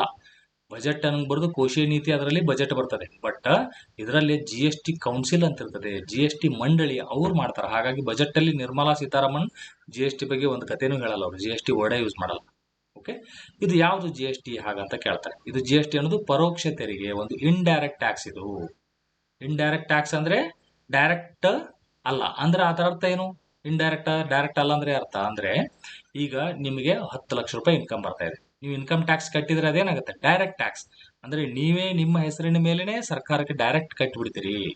ಇದು ಇಂಡೈರೆಕ್ಟ್ ಟ್ಯಾಕ್ಸ್. ಇದು ಇಂಡೈರೆಕ್ಟ್ ಟ್ಯಾಕ್ಸ್. ಯಾವುದೋ ಒಂದು ವಾಚ್ ತೊಗೊಂತೀರಿ, ವಾಚ್ ತೊಗೊಂಡ ತಕ್ಷಣ ಆ ವಾಚ್ ಕಂಪನಿ ಅವನಿಗೆ ಅಲ್ಲಿ ಅವ್ರಿಗೆ ಕೊಟ್ಟು ಬಂದಿರ್ತೀರಿ ನೀವು ದುಡ್ಡು. GST ಸೇರಿಸಿ ಆ ಕಂಪನಿ ಅವನಿಗೆ, ವಾಚ್ ಕಂಪನಿ ಅವನಿಗೆ ನೀವೇನು ಶೋರೂಮ್ ಅಂತ ತೊಗೊಂತಾರ ಅವ್ರಿಗೆ ಕೊಟ್ಟು ಬಂದಿರ್ತೀರಿ.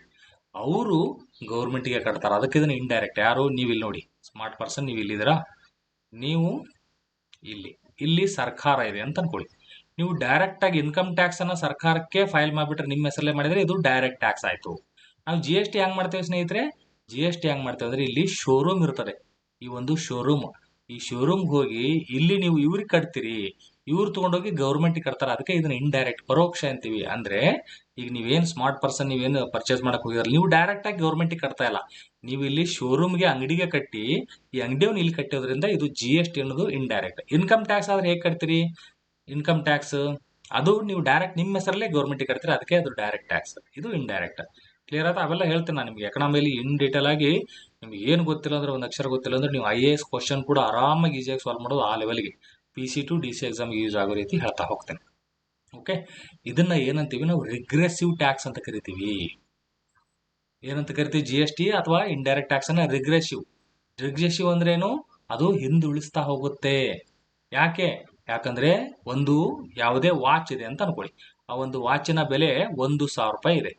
ಆ 1,000ಕ್ಕೆ ಅಕಸ್ಮಾತ್ ಮುಖೇಶ್ ಅಂಬಾನಿ ಅಂತವೆಲ್ಲ ವಾಚ್ ತಗೊಳ್ಳಲ್ಲ. ಎಕ್ಸಾಂಪಲ್ಗೆ ಮುಖೇಶ್ ಅಂಬಾನಿ ಆ ವಾಚ್ ತಗೊಳಕ್ ಬಂದ್ರು, ಅವನು ಕೂಡ ಈಗ 28% GST ಇತ್ತಂತ ಅನ್ಕೊಳ್ಳಿ, ಅವರು ಕೂಡ 28 ಕಟ್ತಾರೆ. ಇಲ್ಲಿ ಒಬ್ಬ ಸಾಮಾನ್ಯ ಮನುಷ್ಯ, ಸಾಮಾನ್ಯ ಮಿಡಲ್ ಕ್ಲಾಸ್ ಪರ್ಸನ್, ಅವರು ಕೂಡ ಏನ್ ಮಾಡ್ತಾರೆ? 28%. ಅಂದ್ರೆ ಮೋಸ ಆದಂಗಲ್ವಾ? ಅಂಬಾನಿ ದೊಡ್ಡ ಶ್ರೀಮಂತ ಇದ್ದಾನೆ, ಅವನಿಗೂ ಬರೀ 28% ತಗೊಂತ ಇದ್ರೆ, ಒಬ್ಬ ಸಾಮಾನ್ಯ ಮನುಷ್ಯ ಪಾಪ ಕಷ್ಟದಲ್ಲಿ ಇರ್ತಾನೆ, ಒಂದು ತಿಂಗಳಿಗೆ 25,000 ಅಷ್ಟೇ ತಗೊಂತ ಇದ್ದಾನೆ, ಅವನಿಗೂ ಅಂದ್ರೆ ಅಷ್ಟು ಜಾಸ್ತಿ ಟ್ಯಾಕ್ಸ್ ಅನ್ನ ತಗೊಂಡಾಗ ಹೊರೆ ಜಾಸ್ತಿ ಆಗತ್ತೆ. ಅದಕ್ಕೆ ಇದನ್ನ ರಿಗ್ರೆಸಿವ್ ಅಂತ ಕರಿತೀವಿ. ಅದನ್ನ ರಿಗ್ರೆಸಿವ್, ಹಿಂದುಳಿಸುತ್ತೆ, ಬಡವರನ್ನಾಗಿ ಮಾಡುತ್ತೆ. ಯಾವಾಗಲೂ ಒಂದು ದೇಶದಲ್ಲಿ ಚೆನ್ನಾಗಿ ಒಳ್ಳೆ ಟ್ಯಾಕ್ಸ್ ಪದ್ಧತಿ ಪ್ರಕಾರ ಯಾವ್ದು ಜಾಸ್ತಿ ಇರಬೇಕು? ಡೈರೆಕ್ಟ್ ಟ್ಯಾಕ್ಸ್ ಇರಬೇಕು. ಅಂದ್ರೆ ಮುಖೇಶ್ ಅಂಬಾನಿ ಜಾಸ್ತಿ ಗಳಿಸ್ತಾ ಇದ್ದಾನೆ, ಅದಕ್ಕೆ ಅವನಿಗೆ ಜಾಸ್ತಿ ಟ್ಯಾಕ್ಸ್ ಕಟ್ಟಬೇಕು ಅಂದಾಗ ಓಕೆ ಆಗತ್ತೆ. ಈ ಬಡವ ಇರ್ತಾನೆ, ಬಡವನಿಗೆ ಕಡಿಮೆ ಟ್ಯಾಕ್ಸ್ ತಗೊಂತಾರೆ. ಇನ್ಕಮ್ ಟ್ಯಾಕ್ಸ್ ಹಂಗೆ ಅಲ್ವಾ? 12 ಲಕ್ಷದಕ್ಕಿಂತ ಒಳಗಡೆ ಕಳಿಸಿದ್ರೆ ನೀವು ಟ್ಯಾಕ್ಸ್ ಕಟ್ಟುವಂಗೆ ಇಲ್ಲ. ಸೊ ನೀವು ಮಿಡಲ್ ಕ್ಲಾಸ್ ಆಗಿ ನೀವು ಟ್ಯಾಕ್ಸ್ ಕಟ್ಟೋದು ಬೇಡ ಅಂತ ಅಂದ್ರೆ, ಅಂದಾಗ ದೇಶ ಉದ್ಧಾರ ಆಗ್ತಾ ಹೋಗ್ತಾರೆ. ನೀವು ಇನ್ಕಮ್ ತಾರತಮ್ಯ ಅಂತ ಹೇಳ್ತೀವಲ್ಲ, ವೇತನ ತಾರತಮ್ಯ, ಆಸ್ತಿ ಇರೋದು ತಾರತಮ್ಯ ಇದೆ, ಇನ್ಕಮ್ ಇನ್ಇಕ್ವಾಲಿಟಿ ಅನ್ನೋದು ಹೋಗಲಾಡಿಸ್ಬೇಕಂದ್ರೆ ನಾವು ಡೈರೆಕ್ಟ್ ಟ್ಯಾಕ್ಸ್ ಅನ್ನ ಜಾಸ್ತಿ ಮಾಡಬೇಕು, ಇಂಡೈರೆಕ್ಟ್ ಟ್ಯಾಕ್ಸ್ GST ಅಂತ ಟ್ಯಾಕ್ಸ್ ಗಳನ್ನ ಕಡಿಮೆ ಮಾಡಬೇಕು. ಕ್ಲಿಯರ್ ಆಯ್ತಾ? ಈ ರೀತಿ ಹೇಳ್ತಾರೆ. ರೈಟ್. ಇದು ಯಾವ ರೀತಿಯ ಟ್ಯಾಕ್ಸ್ ಅಲ್ಲಿ? Both poor and rich tax equal ಆಗಿ ಟ್ಯಾಕ್ಸ್ ಎಲ್ಲಿ ಮಾಡ್ತಾರೆ ಅಂದ್ರೆ, ಇಂಡೈರೆಕ್ಟ್ ಟ್ಯಾಕ್ಸ್ ಅಲ್ಲಿ ಈಕ್ವಲ್. ಪೂರ್ ಇರ್ಲಿ ರಿಚ್ ಇರ್ಲಿ, ಇಬ್ಬರಿಗೂ ಈಕ್ವಲ್ ಟ್ಯಾಕ್ಸ್ ಬರುತ್ತೆ. ಎಲ್ಲಿ? Indirect tax. ಎಕ್ಸಾಂಪಲ್ GST ಅಲ್ಲಿ ಇಂಡೈರೆಕ್ಟ್ ಈಕ್ವಲ್ ಆಗಿ. ಒಂದು ವಾಚ್ ತಗೊಳಕ್ ಹೋದ್ರು, ಮುಖೇಶ್ ಅಂಬಾನಿ ರಿಚ್ ಇದ್ರು ಅಂತ ಅವರೇ ಕಟ್ತಾರೆ, ಮಿಡಲ್ ಪರ್ಸನ್ ಕೂಡ ಇಷ್ಟೇ ಕಟ್ತಾರೆ. ಬಟ್ ಡೈರೆಕ್ಟ್ ಟ್ಯಾಕ್ಸ್ ಅಂದ್ರೆ 12 ಲಕ್ಷ ಗಳಿಸುವಂತ ಒಬ್ಬ ಮಿಡಲ್ ಕ್ಲಾಸ್ ಪರ್ಸನ್, ನೀ ಟ್ಯಾಕ್ಸೇ ಕಟ್ಬೇಡ, 0 ಟ್ಯಾಕ್ಸ್. ಮುಖೇಶ್ ಅಂಬಾನಿ ಶ್ರೀಮಂತ ಇದೆ, ನೀ ಜಾಸ್ತಿ ಕಟ್ಟು, 50% ಹಂಗೆಲ್ಲ ತಗೊಂತಾರೆ.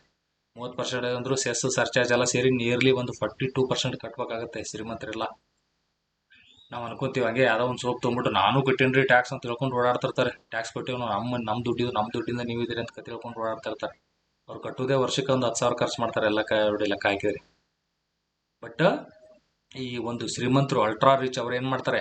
100 ಕೋಟಿ ಏನಾದ್ರು ಗಳಿಸಿದ್ರೆ ಸರ್ಕಾರಕ್ಕೆ 42 ಕೋಟಿ ಕಟ್ಬೇಕು ಅವರು, ಮಿಕ್ಕಿದಷ್ಟೇ ಅವ್ರ ಕೈಗೆ ಬರ್ತದೆ. ಎಷ್ಟು ಬೇಜಾರು ಅನ್ಸುತ್ತೆ ವಿಚಾರ ಮಾಡಿ ನೀವು.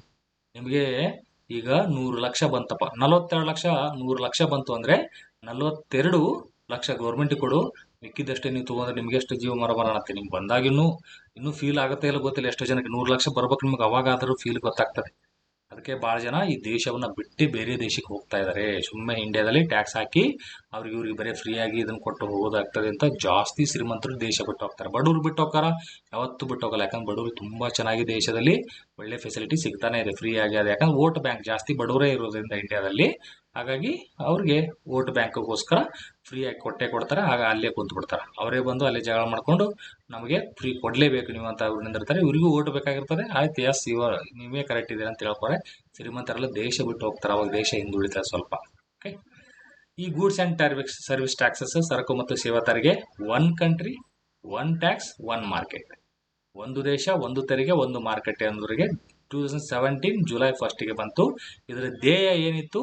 Consumer is the king. ಈ ಪಾಯಿಂಟ್ ನೆನ್ಪಿಟ್ಕೊಳ್ಳಿ. GST ಗೂಡ್ಸ್ ಅಂಡ್ ಸರ್ವಿಸ್ ಟ್ಯಾಕ್ಸಿನ ಧ್ಯೇಯ ವಾಕ್ಯ, ಧ್ಯೇಯ ಯಾವುದು?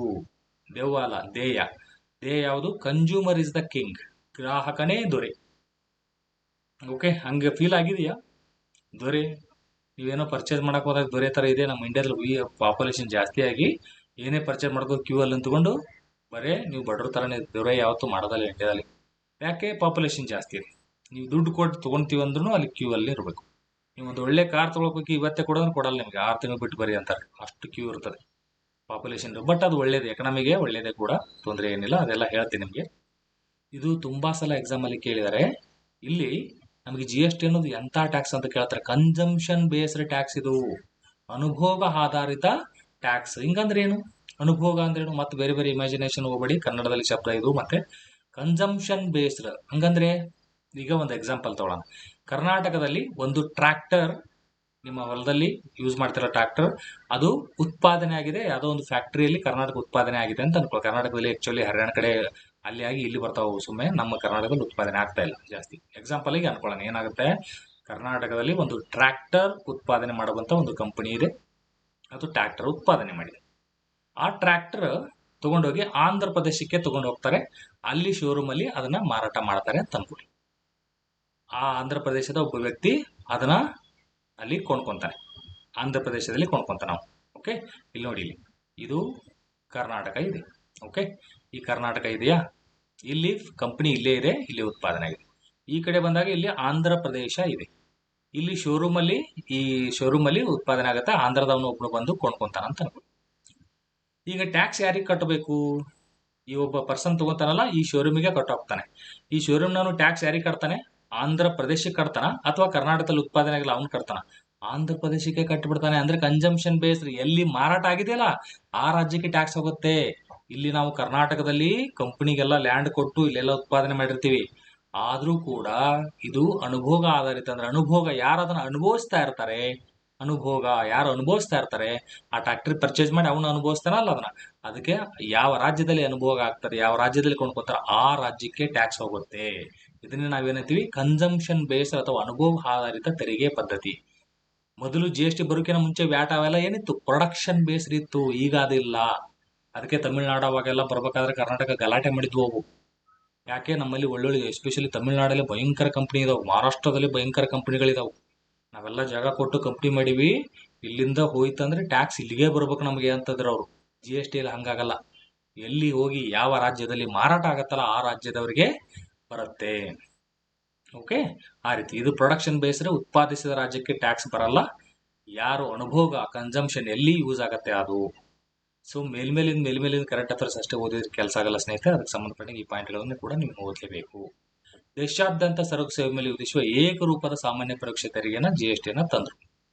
GST ಯಾವ ರೀತಿ ಬೆಳೆದು ಬಂತು ಅನ್ನೋದು ಕೂಡ ಎಸ್ಎ ಪಾಯಿಂಟ್ ಅಲ್ಲಿ ಕೂಡ ಹೇಳ್ತಾ ಹೋಗಬೇಕಾಗತ್ತೆ. 1986ರಲ್ಲಿ ಮಾಡಿಫೈಡ್ ವ್ಯಾಟ್ ಅಂತ ಬಂತು. ಫಸ್ಟ್ ಮಾಡ್ ಅಂದ್ರೆ first value added tax. Watt ಅಂದ್ರೇನು? ವ್ಯಾಲ್ಯೂ ಆಡೆಡ್ ಟ್ಯಾಕ್ಸ್, ಮೌಲ್ಯ ವರ್ಧಿತ ತೆರಿಗೆ ಅಂತ ಇತ್ತು ಮೊದಲು. ಈಗ 86ರಲ್ಲಿ VP ಸಿಂಗ್ ಆ ಟೈಮಲ್ಲಿ ಮಾಡಿಫೈಡ್ ವ್ಯಾಟ್ ಅಂತ ಬಂತು. ಆಮೇಲೆ 2000ನೇ ಇಸ್ವಿಯಲ್ಲಿ ಆಸಿಮ್ ದಾಸ್ ಗುಪ್ತಾ, ಇವರು ವೆಸ್ಟ್ ಬೆಂಗಾಲ್ನ ಫೈನಾನ್ಸ್ ಮಿನಿಸ್ಟರ್ ಆಗಿದ್ರು.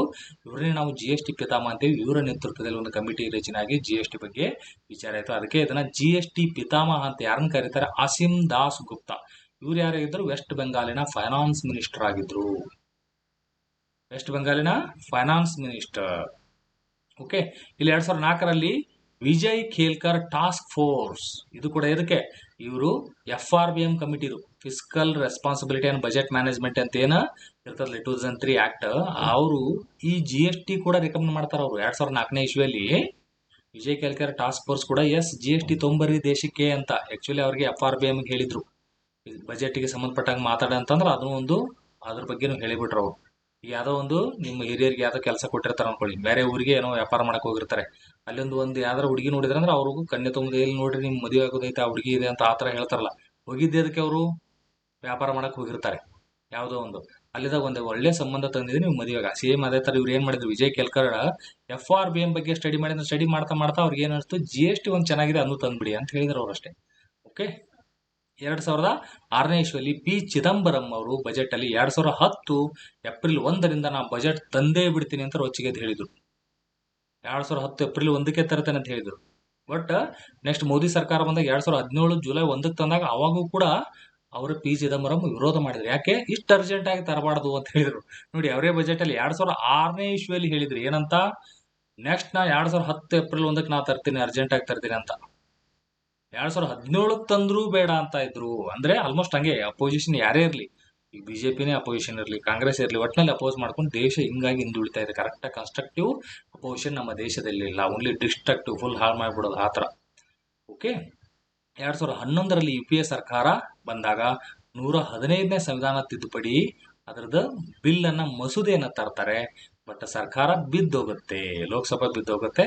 ಅವಾಗ ಅದು ಬಿಲ್ ಕೂಡ ಲ್ಯಾಪ್ಸ್ ಆಗುತ್ತೆ. ಯಾವಾಗ ಲ್ಯಾಪ್ಸ್ ಆಗುತ್ತೆ ಅಂತ ನಾ ಇಂಡಿಯನ್ ಪಾಲಿಟಿಯಲ್ಲಿ ಎಲ್ಲ ನೀಟಾಗಿ ಹೇಳಿದೀನಿ, ನೋಡ್ತಾ ಹೋಗಿ. ಅದು ಕ್ವಶನ್ ಸಾಕಷ್ಟು ಬಾರಿ ಕೇಳಿದ್ದಾರೆ.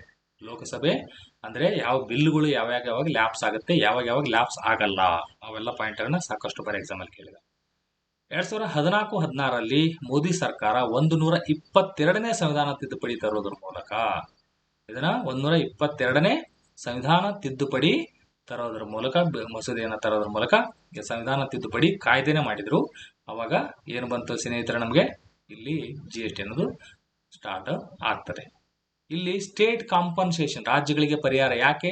ನಾ ಆಗ್ಲೇ ಹೇಳಿದ್ನಲ್ಲ, ತಮಿಳುನಾಡವರು ನಮ್ಮ ರಾಜ್ಯದಲ್ಲಿ ಕಂಪನಿಗಳು ಜಾಸ್ತಿ ಇದಾವು, ನೀವು ಯಾವ ರಾಜ್ಯಕ್ಕೆ ಹೋಗಿ ಮಾರಾಟ ಮಾಡ್ತಾರೆ ಅವ್ರಿಗೆ ಟ್ಯಾಕ್ಸ್ ಅಂದ್ರೆ ನಮ್ಗೆ ಲಾಸ್ ಆಗುತ್ತೆ ಅಂದ್ರೆ, ಇಲ್ಲಪ್ಪ ನಿಮ್ಗೆ ಲಾಸ್ ಆಗಲ್ಲ.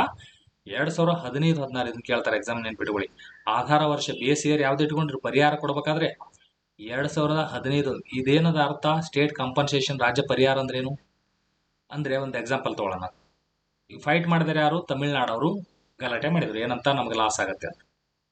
ಕೇಂದ್ರ ಏನ್ ಹೇಳುತ್ತೆ, ನಿಮ್ಗೆ 2015-16ರಲ್ಲಿ ಈಗ ನಿಮ್ಮ ರಾಜ್ಯಕ್ಕೆ 1 ಲಕ್ಷ ಕೋಟಿ ನೀವೇನಾದ್ರೂ ಈ ವ್ಯಾಟ್ ಅನ್ನ ಅದೆಲ್ಲ ಹಾಕಿ ತಗೊಂಡಿದ್ರೆ ಅಂದ್ರೆ, ಈಗ ನಿಮಗೆ 2017 ಜುಲೈ 1ರಿಂದ ಬರ್ತಾ ಇದೆಯಲ್ಲ, ಅವಾಗ ಬಂದಾಗ ಅಕಸ್ಮಾತ್ ಈ 1 ಲಕ್ಷಕ್ಕೆ ಏನಾದ್ರೂ ನಿಮಗೆ ಕಡಿಮೆ ಬಂತು ಅಂದ್ರೆ, ಅದಕ್ಕೆ ನಾನು ನಿಮಗೆ ಗ್ಯಾರಂಟಿ ಎಷ್ಟು ಕಡಿಮೆ ಬಂದೆ ಅಷ್ಟು ದುಡ್ಡು ಕೊಡ್ತೀನಿ ಅಂತ. 2015-16 ಆಧಾರ ವರ್ಷವಾಗಿ ಇಟ್ಕೊಂಡು ನಿಮ್ಗೆ ಏನಾದ್ರೂ ತೆರಿಗೆ ನಷ್ಟ ಆದ್ರೆ ನಾನು ನಿಮ್ಗೆ ಕೊಡ್ತೀನಿ ಅಂತ ಹೇಳೋದ್ರ ಮೂಲಕ ಜಾರಿಗೆ ತರ್ತಾರೆ. ಎಲ್ಲರೂ ಒಪ್ಪಿಸ್ಬೇಕಲ್ಲ, ಹಂಗ ಒಪ್ಪಲ್ಲ ಅವರು.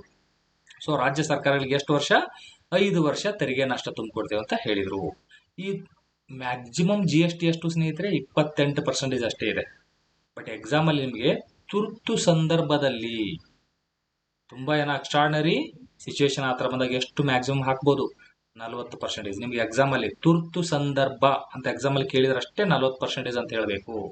ಅದರ್ವೈಸ್ GST ಅಲ್ಲಿ ಹೈಯೆಸ್ಟ್ ಸ್ಲ್ಯಾಬ್ ಯಾವುದು ಅಂದ್ರೆ 28 ಹೇಳ್ಬೇಕು. ನಿಮಗೆ ಆ ಶಬ್ದ ಬರಬೇಕು, ತುರ್ತು ಸಂದರ್ಭ.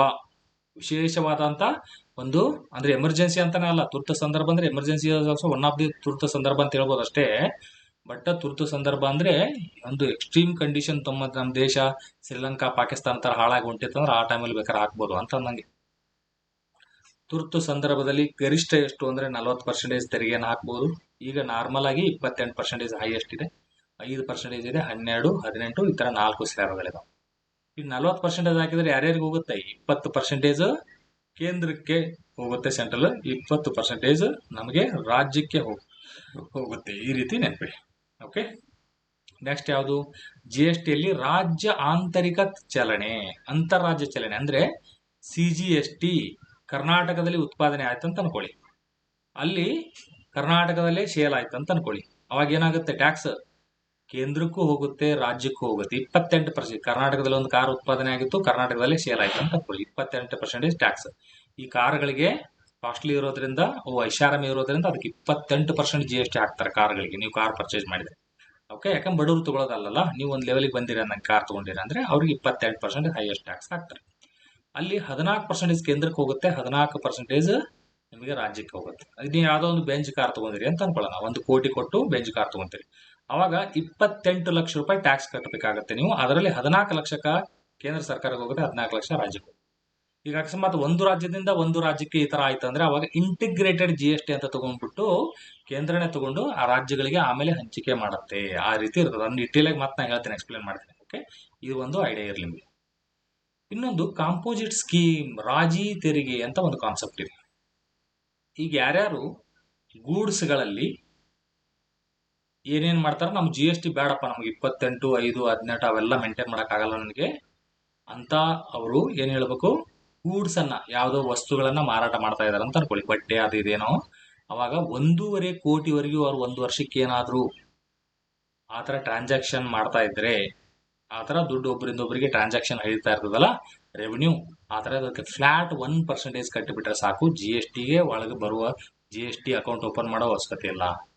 ಟಿನ್ ನಂಬರ್ ಅಂತ ಇರ್ತದೆ, ಅದು ಅವಶ್ಯಕ ಏನೂ ಇಲ್ಲ. 1.5 ಕೋಟಿ ಅದಕ್ಕಿಂತ ಒಳಗಡೆ ಇತ್ತಂದ್ರೆ ಫ್ಲಾಟ್ 1%, ಅದೆಷ್ಟು ಟ್ರಾನ್ಸಾಕ್ಷನ್ ಆಗುತ್ತೆ ಅದು 1% ಕೊಟ್ಟುಬಿಟ್ರೆ ಸಾಕು, ಅವರು ನಡೀತದೆ. ಅದಕ್ಕೆ ನಾವು ರಾಜಿ ತೆರಿಗೆ, ಕಾಂಪೋಸಿಟ್ ಸ್ಕೀಮ್. ರಾಜಿ ಅಂದ್ರೆ ಏನು, ನಾ GST ಬರಲ್ಲಪ್ಪ ಅಂತಾನೆ, ಆಯ್ತಪ್ಪ ರಾಜಿ ಮಾಡ್ಕೊಳಂಬ, ನೀ GST ಬರೋದು ಬೇಡ, ನಿನ್ ಕಷ್ಟ ಆಗತ್ತಂತೆ, ಆಯ್ತು 1% ಕೊಟ್ಟುಬಿಡ್ನಿ ಅಂತ ಹೇಳ್ತಾರೆ, ರಾಜಿ ಮಾಡ್ಕೊಂಡಂಗೆ. ಓಕೆ, ಈಗ ಇಬ್ರು ಹುಡುಗ ಹುಡುಗಿ ಜಗಳ ಆಗಿರ್ತದಲ್ಲ, ಅವ್ರಿಗೆ ರಾಜಿ ಆಗಿರ್ತಲ್ಲ ಆತರ, ರೈಟ್. ಈಗ ಸರ್ವಿಸ್ ಸೆಕ್ಟರ್, ನೀವೇನಾದ್ರೂ ಸರ್ವಿಸ್ ಕೊಡ್ತಾ ಇದ್ರಿ, ಅವರಿಗೆ ಸರ್ವಿಸ್ ಸೆಕ್ಟರ್ಲಿ ಎಷ್ಟು 50 ಲಕ್ಷದವರಿಗೆ ಅಷ್ಟೇ ಇದೆ ಆತರ. 50 ಲಕ್ಷದ ಮೇಲ್ಪಟ್ಟು ಬಂದ್ರೆ ನೀವು ಕಂಪಲ್ಸರಿ GST ಬರಲೇಬೇಕು. 1.5 ಕೋಟಿ ಮೇಲ್ಪಟ್ಟಿಗೆ ಬಂದ್ರೆ ಕಂಪಲ್ಸರಿ GST ಬರಲೇಬೇಕು.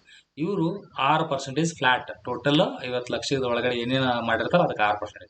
ಈ ರೆಸ್ಟೋರೆಂಟ್ ಇರ್ತಾರಲ್ಲ ಅವರು ಕೂಡ GST 5% ಕಟ್ಟಿಬಿಟ್ರೆ ಮುಗಿದೋಯ್ತು ಅವ್ರು ಬಂದಂತ ಲಾಭದಲ್ಲಿ, ಆತರ. ಓಕೆ, GST ತೆರಿಗೆ ವಿನಾಯಿತಿ ಎಷ್ಟಿದೆ ಅದು ರಾಜಿ ಮಾಡ್ಕೊಂಡಾಗೈತಿ. ಇದು ವಿನಾಯಿತಿ ಅಂದ್ರೆ ನೀವು ಏನು ₹1 ಕಟ್ಟಬೇಕಾಗಿಲ್ಲ ಟ್ಯಾಕ್ಸ್. GST ಅಲ್ಲಿ ಆಗ್ಲೇ ಹೇಳಿದ್ವಲ್ಲ ನಾವು, ರಾಜಿ ತೆರಿಗೆ ಅಂದ್ರೆ 1% ಕಟ್ಟಬೇಕಾಗಿತ್ತಲ್ಲ, ಇಲ್ಲಿ ₹1 ಕಟ್ಟಬೇಕಾಗಿಲ್ಲ. ಯಾವಾಗ, ವಾರ್ಷಿಕವಾಗಿ ನೀವು 40 ಲಕ್ಷ ಮತ್ತು ಅದಕ್ಕಿಂತ ಕಡಿಮೆ ಅಮೌಂಟ್ಗೆ ನೀವೇನಾದ್ರೂ ಗೂಡ್ಸ್ ಅನ್ನ ಆತರ ಏನಾದ್ರೂ ಮಾಡ್ತಾ ಇದ್ರೆ, ಅದಕ್ಕಿಂತ ಕಡಿಮೆ ಅಮೌಂಟ್ಗೆ ನೀವು ಗೂಡ್ಸ್ ಯಾವುದೋ ವಸ್ತುಗಳನ್ನ ಮಾರಾಟ, ಇಡೀ ವರ್ಷಕ್ಕೆ ನೋಡಿದ್ರೆ ಬರೀ 40 ಲಕ್ಷದ ಒಳಗೆ ಸಣ್ಣ ವ್ಯಾಪಾರಿ ಇದ್ರಿ ಅಂದ್ರೆ ನೀವು GSTಗೂ ಬರಬೇಡ್ರಿ, ₹1 ಟ್ಯಾಕ್ಸು ಕಟ್ಟಬೇಡ್ರಿ ಅಂತ ಹೇಳ್ತಾರೆ.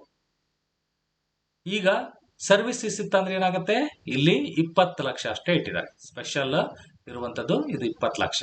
ಗೂಡ್ಸ್ ಇರ್ತದೆ, ಸರ್ವಿಸಸ್ಗೆ ಇಲ್ಲಿ ಬರೀ 20 ಲಕ್ಷ, ಇದರ ಅರ್ಧ ಇರ್ತದೆ. ಓಕೆ, ಇದು ಥ್ರೆಶೋಲ್ಡ್ ಲಿಮಿಟ್. ಇದು ದಾಟಿದ್ರೆ ಅಂದ್ರೆ ಏನ್ ಮಾಡಬೇಕು, ನೆಕ್ಸ್ಟ್ ಇಲ್ಲಿ ಬಂದು ರಾಜಿ ತೆರಿಗೆ ಒಳಗೆ ಬಂದು 1.5 ಕೋಟಿವರೆಗೂ ಫ್ಲಾಟ್ 1% ಕಟ್ಕೋಬೇಕು. ನಿಮ್ GST ಬೇಡ ಅಂದ್ರೆ ಇಲ್ಲಿ 50 ಲಕ್ಷ ಅಲ್ಲಿವರೆಗೂ ಸರ್ವಿಸ್ 6%. ಇದನ್ನು ಮೀರ್ತಿ ಅಂದ್ರೆ ನೀವು ಪಕ್ಕ GST ಬರಲೇಬೇಕು, ಬೇರೆ ದಾರಿನೇ ಇಲ್ಲ. ಓಕೆ, ಐತಿಹಾಸಿಕ ಮಧ್ಯರಾತ್ರಿಗಳು ನೋಡಿ, ಮಧ್ಯರಾತ್ರಿಗಳು, ನೀವು ಮದುವೆ ಆದ್ಮೇಲೆ ನಿಮ್ದು ಒಂದು ಮಧ್ಯರಾತ್ರಿ ಐತಿಹಾಸಿಕವಾಗಿ ನಿಮ್ಮ ಜೀವನದಲ್ಲಿ ನೆನ್ಪಿಡುವಂಥದ್ದು ಬರ್ತದೆ. ಬಟ್ ಇಲ್ಲಿ ಇಡೀ ನಮ್ಮ ದೇಶ ನೆನ್ಪಿಡುವಂಥದ್ದು ಯಾವುದಿದೆ ಅಂದ್ರೆ, ಈಗ ಯಾವುದೋ ಒಂದು ಟಿವಿಯಲ್ಲಿ ಹೇಳಿದಾರಲ್ಲ, ಇಡೀ ರಾಜ್ಯವೇ ಖುಷಿ ಪಡುವಂತ ಅಮೂಲ್ಯ ಮಗು ಡೆಲಿವರಿ ಆಗಿದ್ದಕ್ಕೆ ಆತರ. ಈಗ ಇಡೀ ದೇಶ ಖುಷಿ ಪಡುವಂತ ವಿಚಾರ ಏನಂದ್ರೆ 1947 ಆಗಸ್ಟ್ 15. ನಿಮ್ಮ ಮದುವೆಯಾದಾಗ ಇಡೀ ಊರು ಖುಷಿ ಪಡೋದಲ್ಲ, ನೀವು ಅಷ್ಟೇ ಖುಷಿ ಪಡ್ತಾ ಇರ್ತೀರಿ, ನಿಮ್ದು ಬೇರೆ ಅದು concept. 1947 August 15 tryst with destiny, ಸ್ವತಂತ್ರ ಭಾಷಣ. ಅವತ್ತು ಮಧ್ಯರಾತ್ರಿ, ಐತಿಹಾಸಿಕ ಮಧ್ಯರಾತ್ರಿನೇ ಮಾಡಿದ್ರಿ ಇದನ್ನೆಲ್ಲ. 1972 ಅಲ್ಲಿ ಕೂಡ ನಮ್ಮ ಇದು ಬಂದು ಎಷ್ಟಾಯ್ತು, ರಜತ ಸ್ವಾತಂತ್ರ್ಯೋತ್ಸವ. ಸ್ವತಂತ್ರ ಬಂದು 25 ವರ್ಷ ಆತಂತ ಇಂದಿರಾ ಗಾಂಧಿ ಪ್ರಧಾನಮಂತ್ರಿ, ಅವ್ರ ರೊಚ್ಚಿಗೆ ಅವರೊಂದು ಮಧ್ಯರಾತ್ರಿನೇ ಎಲ್ಲ ಆಚರಣೆ ಮಾಡಿದ್ರು ಪಾರ್ಲಿಮೆಂಟ್ ಅಲ್ಲಿ. 97 ಆದಾಗ ನಾ ಯಾಕೆ ಬಿಡ್ಲಿ, ನಾನು ಮಾಡೋಣ ಅಂತ ಆಕೆ ಗುಜರಲ್ಲ ಪ್ರಧಾನಮಂತ್ರಿ ಇರ್ತಾರೆ. ಅವಾಗ ಸುವರ್ಣ ಮಹೋತ್ಸವ ಅಂದ್ರೆ ಸ್ವಾತಂತ್ರ್ಯ ಬಂದು 50 ವರ್ಷ. ಅದ್ರ ನೆನಪಿಗಾಗಿ ನಮ್ಮ ಬೆಳಗಂಬಲ್ಲಿ ಸುವರ್ಣ ಮಹೋತ್ಸವ ವಿಧಾನಸೌಧ ಅಂತ ಕಟ್ಟಿದ್ದಾರೆ, ಗೊತ್ತಾ? ಸುವರ್ಣ ವಿಧಾನಸೌಧ, SVS ಅಂತ ಇರೋದ. ಬೆಳಗಂಬಲ್ಲಿ ವಿಧಾನಸೌಧ ಇದೆ ಗೊತ್ತಾ ಒಂದು, ಅದಕ್ಕೆ SVS ಅಂದ್ರೆ ಸುವರ್ಣ ವಿಧಾನಸೌಧ. ಸೊ ಅದು 97 ಆತರ ನಮ್ಮ ಸಂವಿಧಾನ, ಇದು ನಮ್ಮ ಯಾವುದು ಸ್ವತಂತ್ರ ಬಂದ 50ನೇ ವರ್ಷಕ್ಕೆ ನೆನಪಿಗೆ 97ರಲ್ಲಿ ಆತರ ಕಟ್ಟಿದ್ದಾರೆ. 2017 ಜುಲೈ 1ನೇ ತಾರೀಕು GST ಕೂಡ ಉದ್ಘಾಟನೆ ಸಂಬಂಧ ನರೇಂದ್ರ ಮೋದಿ ಅವರು ಮಿಡ್ ನೈಟ್ ಇಟ್ಕೊಂಡ್ರು. ಈಗ ನಮ್ಮ ಜವಾಹರ್ಲಾಲ್ ನೆಹರು ಅಷ್ಟೇ ಯಾಕೆ, ನಾನು ಮಿಡ್ ನೈಟ್ ಒಂದು ಕತೆ ಹೇಳೋಣ ಅಂತೇಳಿ ಇವರು ಕೂಡ 2017ಕ್ಕೆ ಎಲ್ಲಾರನು ಪಾರ್ಲಿಮೆಂಟ್ಗೆ ಒಂದು ಕತೆ ಹೇಳಿದ್ರು. GST ತರಾವಧಿನ ಆಯ್ತಾರಪ್ಪ ಅಂತೇಳಿ ಮಾಡಿದ್ರು. ಜುಲೈ 1ನೇ ತಾರೀಕಿಗೆ ಅಂದ್ರೆ ಜೂನ್ 30 ಮಿಡ್ ನೈಟ್ಗೆ ಮಾಡಿದ್ರು. ಅಂದ್ರೆ 2017 ಜುಲೈ 1 ಅನ್ನಂಗೆ. ಇವತ್ತಿಗೆ 8 ವರ್ಷ ಆಯ್ತು, ಅದಕ್ಕೆ ಈ ಕತೆ ಹೇಳ್ತಾ ಇದೀವಿ ಅಷ್ಟೇ. ಓಕೆ, ಇದಕ್ಕೆ ಈಗ ಒಂದೊಂದ್ಸಲ ಕೇಳ್ತಾರೆ ನಿಮ್ಗೆ ಎಕ್ಸಾಮ್ ಅಲ್ಲಿ, ರೈಟ್. ಈಗ ರೈಟ್ 200 ಈ ಆರ್ಟಿಕಲ್ಗಳ ಬಗ್ಗೆ ಕೂಡ ನೋಡ್ತಾ ಸ್ವಲ್ಪ ಏನು, ಫಸ್ಟ್ GST ಫಸ್ಟ್ ರಾಜ್ಯಗಳಿಗೂ ಹೋಗ್ಬೇಕಲ್ಲ, ರಾಜ್ಯಗಳಿಗೆ ಅದಕ್ಕೂ ಕೂಡ ಹೋಗ್ಬೇಕಲ್ಲ. ಏನಾಗುತ್ತೆ, ರಾಜ್ಯಗಳಿಗೆ ಫಸ್ಟ್ ಯಾವ ರಾಜ್ಯ ಒಪ್ಪಿದ್ದು, ಅಸ್ಸಾಂ ಒಪ್ಪಿದ್ರು. ಅವ್ರು ಯಾವ ಮೆಜಾರಿಟಿಲಿ ಒಪ್ಬೇಕು ಸ್ನೇಹಿತರೆ, ರಾಜ್ಯಗಳು ಕೇವಲ ಸಿಂಪಲ್ ಮೆಜಾರಿಟಿಲಿ ಒಪ್ಪಿದ್ರೆ ಸಾಕು, ಸರಳ ಬಹುಮತ ಅಷ್ಟೇ ಇದ್ರೆ ಸಾಕು. ಕರ್ನಾಟಕ ಯಾವಾಗ ಒಪ್ಕೊಂತು, ಸೆಕೆಂಡ್ ಅಲ್ಲ, ಮತ್ತದು ಕರ್ನಾಟಕ ಲೇಟ್ ಆಗಿ ನೋಡಿ, ಆಗಸ್ಟ್ 12, 2016ಕ್ಕೆ ಫಸ್ಟ್ ರಾಜ್ಯ ಅಸ್ಸಾಂ ಒಪ್ಕೊಂಡ್ರು. ಕರ್ನಾಟಕ ಆರಾಮ್ ಲೇಟ್ ಆಗಿ, ಯಾಕಂದ್ರೆ ಕೇಂದ್ರದಲ್ಲಿ ಬಿಜೆಪಿ ಇತ್ತು, ರಾಜ್ಯದಲ್ಲಿ ಕಾಂಗ್ರೆಸ್ ಸರ್ಕಾರ ಇರೋದ್ರಿಂದ ಇಬ್ಬರಿಗೆ ಜಗಳ ಇರ್ತದೆ, ಲೇಟ್ ಆಗಿ ಮಾಡ್ತಾರೆ ಅವರು. ಜೂನ್ 15, 2017 ನೆನ್ಪಿಟ್ಕೊಳ್ಳಿ. ಲಾಸ್ಟ್ ಮಾಡಿದ್ದು ಯಾವ್ದಂದ್ರೆ ಜಮ್ಮು ಕಾಶ್ಮೀರ, ಎಲ್ಲರಿಗಿಂತ ಲಾಸ್ಟ್ ಜುಲೈ 8 ಅವಾಗ ಮಾಡಿದ್ರು. ಎಷ್ಟು ರಾಜ್ಯಗಳು ಪರ್ಮಿಷನ್ ಕೊಡಬೇಕು, 28 ರಾಜ್ಯಗಳಿದಾವೆ ಅಂದ್ರೆ ಎಷ್ಟು ಕೊಡ್ಬೇಕು ಇಲ್ಲಿ, ಮಿನಿಮಮ್ 15 ರಾಜ್ಯ, ಅರ್ಧಕ್ಕಿಂತ ಹೆಚ್ಚಿಗೆ. ಅರ್ಧ ಅಂದ್ರೆ ಎಷ್ಟು, 28 ಅರ್ಧ 14 ಪ್ಲಸ್ 1 ಮಾಡಿದ್ರೆ ಅರ್ಧಕ್ಕಿಂತ ಹೆಚ್ಚಿಗೆ 15 ರಾಜ್ಯಗಳು ಪರ್ಮಿಷನ್ ಕೊಟ್ಟರೆ ಸಾಕು. ಮಿಕ್ಕಿದವ್ರು ಕೊಡದೇ ಇರಲಿ, ಏನು ಪ್ರಾಬ್ಲಮ್ ಆಗಲ್ಲ. ಓಕೆ, ಸೊ ಈ ರೀತಿ ಇರ್ತದೆ. ಇವೆಲ್ಲ ನಾ ಮತ್ತೆ ಪಾಲಿಟಿ ಎಕನಾಮಿ ಆಂಗಲ್ ಅಲ್ಲಿ ಮತ್ತೆ ಕವರ್ ಮಾಡಿದೆ, ಇನ್ ಡೀಟೇಲ್ ಆಗಿ ಎಕ್ಸ್ಪ್ಲೇನ್ ಮಾಡ್ತಾ ಹೋಗ್ತೇನೆ ಅವನ್ನ, ರೈಟ್. ಈಗ ಒಂದು ಐಡಿಯಾ ಇರಲಿ ನಿಮಗೆ, ರೈಟ್. ಇದೇ ಮೆಜಾರಿಟಿ ಬಗ್ಗೆ ಹೇಳ್ತಾ ಹೋಗ್ತೇವೆ. 101ನೇ ಸಂವಿಧಾನ ತಿದ್ದುಪಡಿ, ಕಾನ್ಸ್ಟಿಟ್ಯೂಷನಲ್ ಅಮೆಂಡ್ಮೆಂಟ್ ಆಕ್ಟ್ 2016 ಅಂತೀವಿ.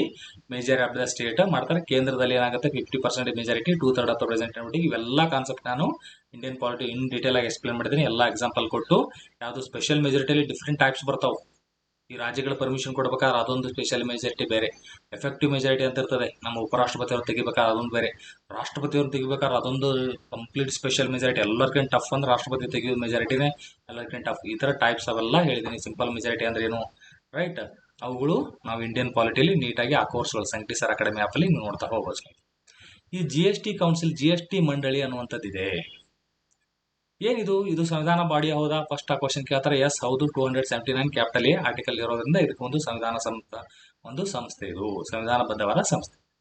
ಇದರಲ್ಲಿ ಎಷ್ಟು ಜನ ಇರ್ತಾರೆ ಹಾಗಾದ್ರೆ, ಇದರಲ್ಲಿ ಯೂನಿಯನ್ ಗವರ್ಮೆಂಟ್ ಇರ್ತದೆ ಮತ್ತು ಸ್ಟೇಟ್ ಇರ್ತದೆ. ಯೂನಿಯನ್ ಗವರ್ಮೆಂಟ್ ಇಂದ ಇಬ್ರು ಅಟೆಂಡ್ ಆಗ್ತಾರೆ. ಯಾರ್ಯಾರು, ಒಬ್ರು ಫೈನಾನ್ಸ್ ಮಿನಿಸ್ಟರ್, ಅವರೇ ಚೇರ್ಮನ್ ಇರ್ತಾರೆ. GST ಕೌನ್ಸಿಲ್ಗೆ ರಾಷ್ಟ್ರಪತಿ ಇರ್ತಾರ ಚೇರ್ಮನ್, ಇಲ್ಲ. ಪ್ರಧಾನಮಂತ್ರಿ ಇರ್ತಾರ, ಅವರು ಇಲ್ಲ. ಯಾರು ಇರ್ತಾರೆ, ಫೈನಾನ್ಸ್ ಮಿನಿಸ್ಟರ್ ಯಾರು ಇರ್ತಾರಲ್ಲ ಅವರೇ ಇರ್ತಾರೆ, ಪದನಿಮಿತ್ತ ಅಧ್ಯಕ್ಷರು. ಓಕೆ. ಮಾನಿಟರಿ ಪಾಲಿಸಿ ಕಮಿಟಿಗೆ ಅಧ್ಯಕ್ಷರು ಯಾರು ಇರ್ತಾರೆ, RBI ಗವರ್ನರ್ ಯಾರು ಇರ್ತಾರಲ್ಲ ಅವರೇ ಇರ್ತಾರೆ, ಅಂದ್ರೆ ಪದನಿಮಿತ್ತ ಅಧ್ಯಕ್ಷರು. ನಮ್ಮ ರಾಜ್ಯಸಭೆ ಚೇರ್ಮನ್ ಯಾರು ಇರ್ತಾರೆ, ಉಪರಾಷ್ಟ್ರಪತಿ ಯಾರು ಇರ್ತಾರಲ್ಲ ಅವರೇ ಇರ್ತಾರೆ, ಅಂದ್ರೆ ಉಪರಾಷ್ಟ್ರಪತಿ ಪದವಿಯನ್ನ ಹೊಂದಿದಂತ ಅವರೇ ಇರ್ತಾರೆ, ಅಂದ್ರೆ ಪದನಿಮಿತ್ತ ಅಧ್ಯಕ್ಷರು. ಈ ತರ ನೆನ್ಪಿಟ್ಕೊಳ್ಬೇಕು ನೀವು. ಓಕೆ. ಇಲ್ಲಿ minister of state for finance or revenue, ಅವರು ಇವರಿಬ್ಬರೇ ಬರ್ತಾರೆ, ಕೇಂದ್ರ ಸರ್ಕಾರದಿಂದ ಇವರಿಬ್ಬರೇ ಬರ್ತಾರೆ. ಇವರು ವೋಟಿಂಗ್ ಪವರ್ ಎಷ್ಟು ಸ್ನೇಹಿತರೆ, ಕೇಂದ್ರದ ವೋಟಿಂಗ್ ಪವರ್ 1/3 ಇರ್ತದೆ, ಅಂದ್ರೆ 33% ಇರ್ತದೆ. ಇವರಿಬ್ರು ಓಟ್ ಹಾಕ್ಬಿಟ್ರೆ ಏನಾಗುತ್ತೆ, 33% ಓಟ್ ಬಿದ್ದಂಗೆ. ಓಕೆ. ಬಟ್ ಯಾವ್ದೋ GST ಅಲ್ಲಿ ಒಂದು ವಿಷಯ ಚರ್ಚೆ ಆಗಿ ಅದು ಜಾರಿಗೆ ಬರ್ಬೇಕಂದ್ರೆ ಎಷ್ಟು ಪರ್ಸೆಂಟೇಜ್ ಬರಬೇಕು ಓಟು, 75% ಬರಲೇಬೇಕು ಓಟು. ಹಾಗಾಗಿ ಕೇಂದ್ರ ಸರ್ಕಾರ 33% ಇಟ್ಕೊಂಡು ಅವ್ರು ಹೇಳ್ದಂಗೆ ನಡೆಯಕ್ಕಾಗತ್ತಾ, ನೋ. ರಾಜ್ಯಗಳನ್ನು ಕೂಡ ಇವ್ರು ಕರ್ಕೊಂಡು ಹೋಗ್ಲೇಬೇಕು. ರಾಜ್ಯಗಳಿಗೆ, ಎಲ್ಲಾ ರಾಜ್ಯಗಳಿಗೆ ಸೇರಿ ಎಷ್ಟು ಪರ್ಸೆಂಟೇಜ್ ಇದೆ, 2/3 ವೋಟಿಂಗ್ ಪವರ್ 66% ಇದೆ. ಹಾಗಾದ್ರೆ ಎಲ್ಲಾ ರಾಜ್ಯಗಳು ಒಟ್ಟಾಗಿ ಕೇಂದ್ರ ಸರ್ಕಾರ ವಿರುದ್ಧ ಹೋಗ್ಬೋದಾ, ಇಲ್ಲ. ಯಾಕಂದ್ರೆ 75% ಮಿನಿಮಮ್ ಬರಲೇಬೇಕು. ಈ 66 ಅಂದ್ರೂ ಆಗಲ್ಲ, ಕೇಂದ್ರನ ತಗೊಳ್ಳೇಬೇಕು. ಅದಕ್ಕೆ ಕೇಂದ್ರ ಯಾರು ಇರ್ತಾರ ಅವರು ಒಂದಿಷ್ಟು ರಾಜ್ಯಗಳದ್ದು ವೋಟಿಂಗ್ ತಗೊಂಡು ಅವಾಗ 75% ಮೇಲೆ ಆಗ್ತಂದ್ರೆ ಅವಾಗ ವೋಟಿಂಗ್ ಪವರ್ ಬರುತ್ತೆ. ಈ GST ಕೌನ್ಸಿಲ್ ನಡೆಸ್ಬೇಕಂದ್ರೆ ಎಷ್ಟು ಜನ ಸೇರಿರ್ಬೇಕಲ್ಲಿ, ಫೋರಮ್ ಮಿನಿಮಮ್ 50% ಜನ ಬಂದಿರಬೇಕು. ಈ ಸ್ಟೇಟ್ ಅವ್ರು ಎಷ್ಟಿದ್ದಾರೆ, 31 ಇದೆ. 31 ರಾಜ್ಯಗಳಿದಾವ, ನಮ್ಮ ಇಲ್ಲ. ಎಷ್ಟಿದಾವ ರಾಜ್ಯಗಳು, 28 ರಾಜ್ಯಗಳು ಇದಾವೆ. ಮತ್ 31 ಹೆಂಗ್ ಬಂತು, 31 ಇಲ್ಲಿ ಇದು ಇನ್ನೊಂದು ಬರುತ್ತೆ ನೋಡಿ, ಈ ಜಮ್ಮು ಕಾಶ್ಮೀರ ವಿಧಾನಸಭೆ, ಅಲ್ಲಿ ಕೂಡ ವಿಧಾನಸಭೆ ಇದೆ, ಎಲೆಕ್ಷನ್ ಆಯ್ತು ಮೊನ್ನೆ, ನೋಡಿದ್ರಿ ನೀವು. ನಂತರದಲ್ಲಿ ಡೆಲ್ಲಿ ಇದೆ, ಜಮ್ಮು ಕಾಶ್ಮೀರ, ಡೆಲ್ಲಿ ಮತ್ತು ಪಾಂಡಿಚೇರಿ, ಈ 3 ಜನ ಅವರು ಬರ್ತಾರೆ. ಈ 28 ಸೇರಿ ಟೋಟಲ್ 31 ಆಗ್ತದೆ. ರಾಜ್ಯಗಳ ವತಿಯಿಂದ 31 ಜನ ಬರ್ತಾರೆ. ಓಕೆ. ಈ ವೈಸ್ ಚೇರ್ಪರ್ಸನ್ ಯಾರು ಇರ್ತಾರೆ, ಈ 31ರಲ್ಲಿ ಯಾರೋ ಒಬ್ರು ಇರ್ತಾರೆ, ಅಲ್ಟರ್ನೇಟಿವ್ ಆಗಿ ಚೇಂಜ್ ಆಗ್ತಾ ಇರ್ತಾರೆ. ಸೊ ಇಲ್ಲಿ ಏನೇನು ನೆನ್ಪಿಡ್ಬೇಕಂದ್ರೆ, GST ಕೌನ್ಸಿಲ್ ಅನ್ನೋದು ಒಂದು ಸಂವಿಧಾನಬದ್ಧವಾದ ಸಂಸ್ಥೆ. ಯೂನಿಯನ್ ಗವರ್ಮೆಂಟ್ ಅವರಿಗೆ ವೋಟಿಂಗ್ ಪವರ್ 33% ಇದೆ. ಅದರಲ್ಲಿ ಇವರಿಬ್ರು ಬರ್ತಾರೆ, ಫೈನಾನ್ಸ್ ಮಿನಿಸ್ಟರ್ ಚೇರ್ಮನ್ ಆಗಿರ್ತಾರೆ. ಸ್ಟೇಟ್ ಗವರ್ಮೆಂಟ್ ಟೋಟಲ್ 31 ಬರ್ತಾರೆ, ಯಾಕಂದ್ರೆ 28 ರಾಜ್ಯಗಳಿರ್ತಾವೆ, ಅವ್ರು 28. ಈ 3 ವಿಧಾನಸಭೆ ಇರುವಂತ ಯೂನಿಯನ್ ಟೆರಿಟರಿಗಳಿದಾವೆ, ಜಮ್ಮು ಕಾಶ್ಮೀರ, ಡೆಲ್ಲಿ ಮತ್ತು ಪಾಂಡಿಚೇರಿ. ಆ 3 ಜನ 28 ಪ್ಲಸ್ 3 ಸೇರಿ 31 ಈ ತರ ಆಗ್ತದೆ, ರೈಟ್. ವೈಸ್ ಚೇರ್ಪರ್ಸನ್ ಇವರಲ್ಲೇ ಒಬ್ರು ಆಗ್ತಾರೆ, ಅಂದ್ರೆ 31 ಜನರಲ್ಲೇ ಒಬ್ರು ರೊಟೇಷನ್ ಮೇಲೆ ಆಗ್ತಾ ಇರ್ತಾರೆ. ಇವ್ರದ್ದು ಎಷ್ಟು ಪವರ್, ವೋಟಿಂಗ್ ಪವರ್ 66.66%, 2/3 ಇರ್ತದೆ. ಮಿನಿಮಮ್ ಎಷ್ಟು ಒಂದು ವಿಷಯ ಚರ್ಚೆ ಆಗಬೇಕು, ಅದು ವೋಟ್ ಜಾರಿಗೆ ಬರಬೇಕಂದ್ರೆ 75% ಬರಲೇಬೇಕು. ಅಂದ್ರೆ ಇವರಿಬ್ರು ಸೇರಿ ಇದ್ದಾಗನೇ ಆಗತ್ತೆ. ರೈಟ್, ಕೋರಮ್ ಕಂಪಲ್ಸರಿ ಈ ಮೀಟಿಂಗ್ ನಡಿಬೇಕಂದ್ರೆ ಎಷ್ಟಾಗಬೇಕು? 50% ಪ್ರೆಸೆಂಟ್ ಇರಲೇಬೇಕು. ಎಲ್ಲ ರಾಜ್ಯಗಳಿಂದ 31 ಇದಾರ, ಈ ಪ್ಲಸ್ 2 ಇದಾರ, ಎಷ್ಟಾಯ್ತು? 33 ಆಯ್ತು. 50% ಅಂದ್ರೆ ಎಷ್ಟು ಇರ್ಬೇಕು ಸ್ನೇಹಿತರೆ? ಇಲ್ಲಿ ಮಿನಿಮಮ್ 17 ಜನ ಮೀಟಿಂಗ್ ಬಂದ್ರಷ್ಟೇ ಆಗತ್ತೆ. ನಾರ್ಮಲಿ GST ಕೌನ್ಸಿಲ್ ಮೀಟಿಂಗಿಗೆ ಮಮತಾ ಬ್ಯಾನರ್ಜಿ ನಾ ಬರಲ್ಲ ರೀ ಹೇಳೇ ಬಿಡ್ತಾರೆ. ನ್ಯೂಸ್ ಪೇಪರ್ ಫಸ್ಟ್ ಬಂತ ಅನ್ನೋದೇ ಸುಮ್ಮನೆ ಅವ್ರು ಒಟ್ಟ ಒಂದು ಕೈ ಒಗದ ಬಿಡ್ತಾರ, ಅವ್ರು ಬರಲ್ಲ ಅಂತ. ಅದೇ ರೀತಿ ತಮಿಳುನಾಡು ಕೂಡ, ಯಾಕಂದ್ರೆ ಆಲ್ಮೋಸ್ಟ್ ಕೇಂದ್ರದಲ್ಲಿ ಬಿಜೆಪಿ ಇರುತ್ತೆ, ರಾಜ್ಯ ಮಟ್ಟದಲ್ಲಿ ಯಾರಿರುತ್ತೆ ಅವ್ರು ಜಗಳ ತೆಗೆದಿದ್ದಾರೆ. ಆ ತರ 5 ರಾಜ್ಯಗಳು ಜಗಳ ತೆಗೆದ್ರೆ ಏನ್ ತೊಂದರೆ ಇಲ್ಲ. ಇಲ್ಲಿ ನೋಡಿ 33 ಜನ ಆಗಿರ್ತಾರಲ್ಲ ಟೋಟಲ್, 31 ರಾಜ್ಯಗಳು, 2 ಈ ಯೂನಿಯನ್ ಟೆರಿಟರಿಯಿಂದ 2 ಬಂದಿರ್ತಾರೆ, ನಮ್ಮ ಕೇಂದ್ರದಿಂದ 2 ಬಂದಿರ್ತಾರೆ. ಟೋಟಲ್ 17 ಜನ ಬಂದ್ರೆ ಸಾಕು, ಮೀಟಿಂಗ್ ಕಂಟಿನ್ಯೂ ಆಗ್ತದೆ. ಓಕೆ, ಸೊ ವಿಟೋ ಪವರ್ ಯಾರಿಗಿದೆ ಅಂದ್ರೆ ಬೋತ್ ವಿಟೋ ಪವರ್ ಸೆಂಟ್ರಲ್ ಗೌರ್ಮೆಂಟ್ಗೂ ಇದೆ, ಸ್ಟೇಟ್. ಹಂಗಂದ್ರೆ ಏನು? ಒಂದು ವಿಷಯ ಜಾರಿಗೆ ಬರಬೇಕಂದ್ರೆ ಎಷ್ಟು ಪರ್ಸೆಂಟೇಜ್ ಅಂತ ಹೇಳಿದ್ದೆ ನಾನು? 75% ಬರಬೇಕು.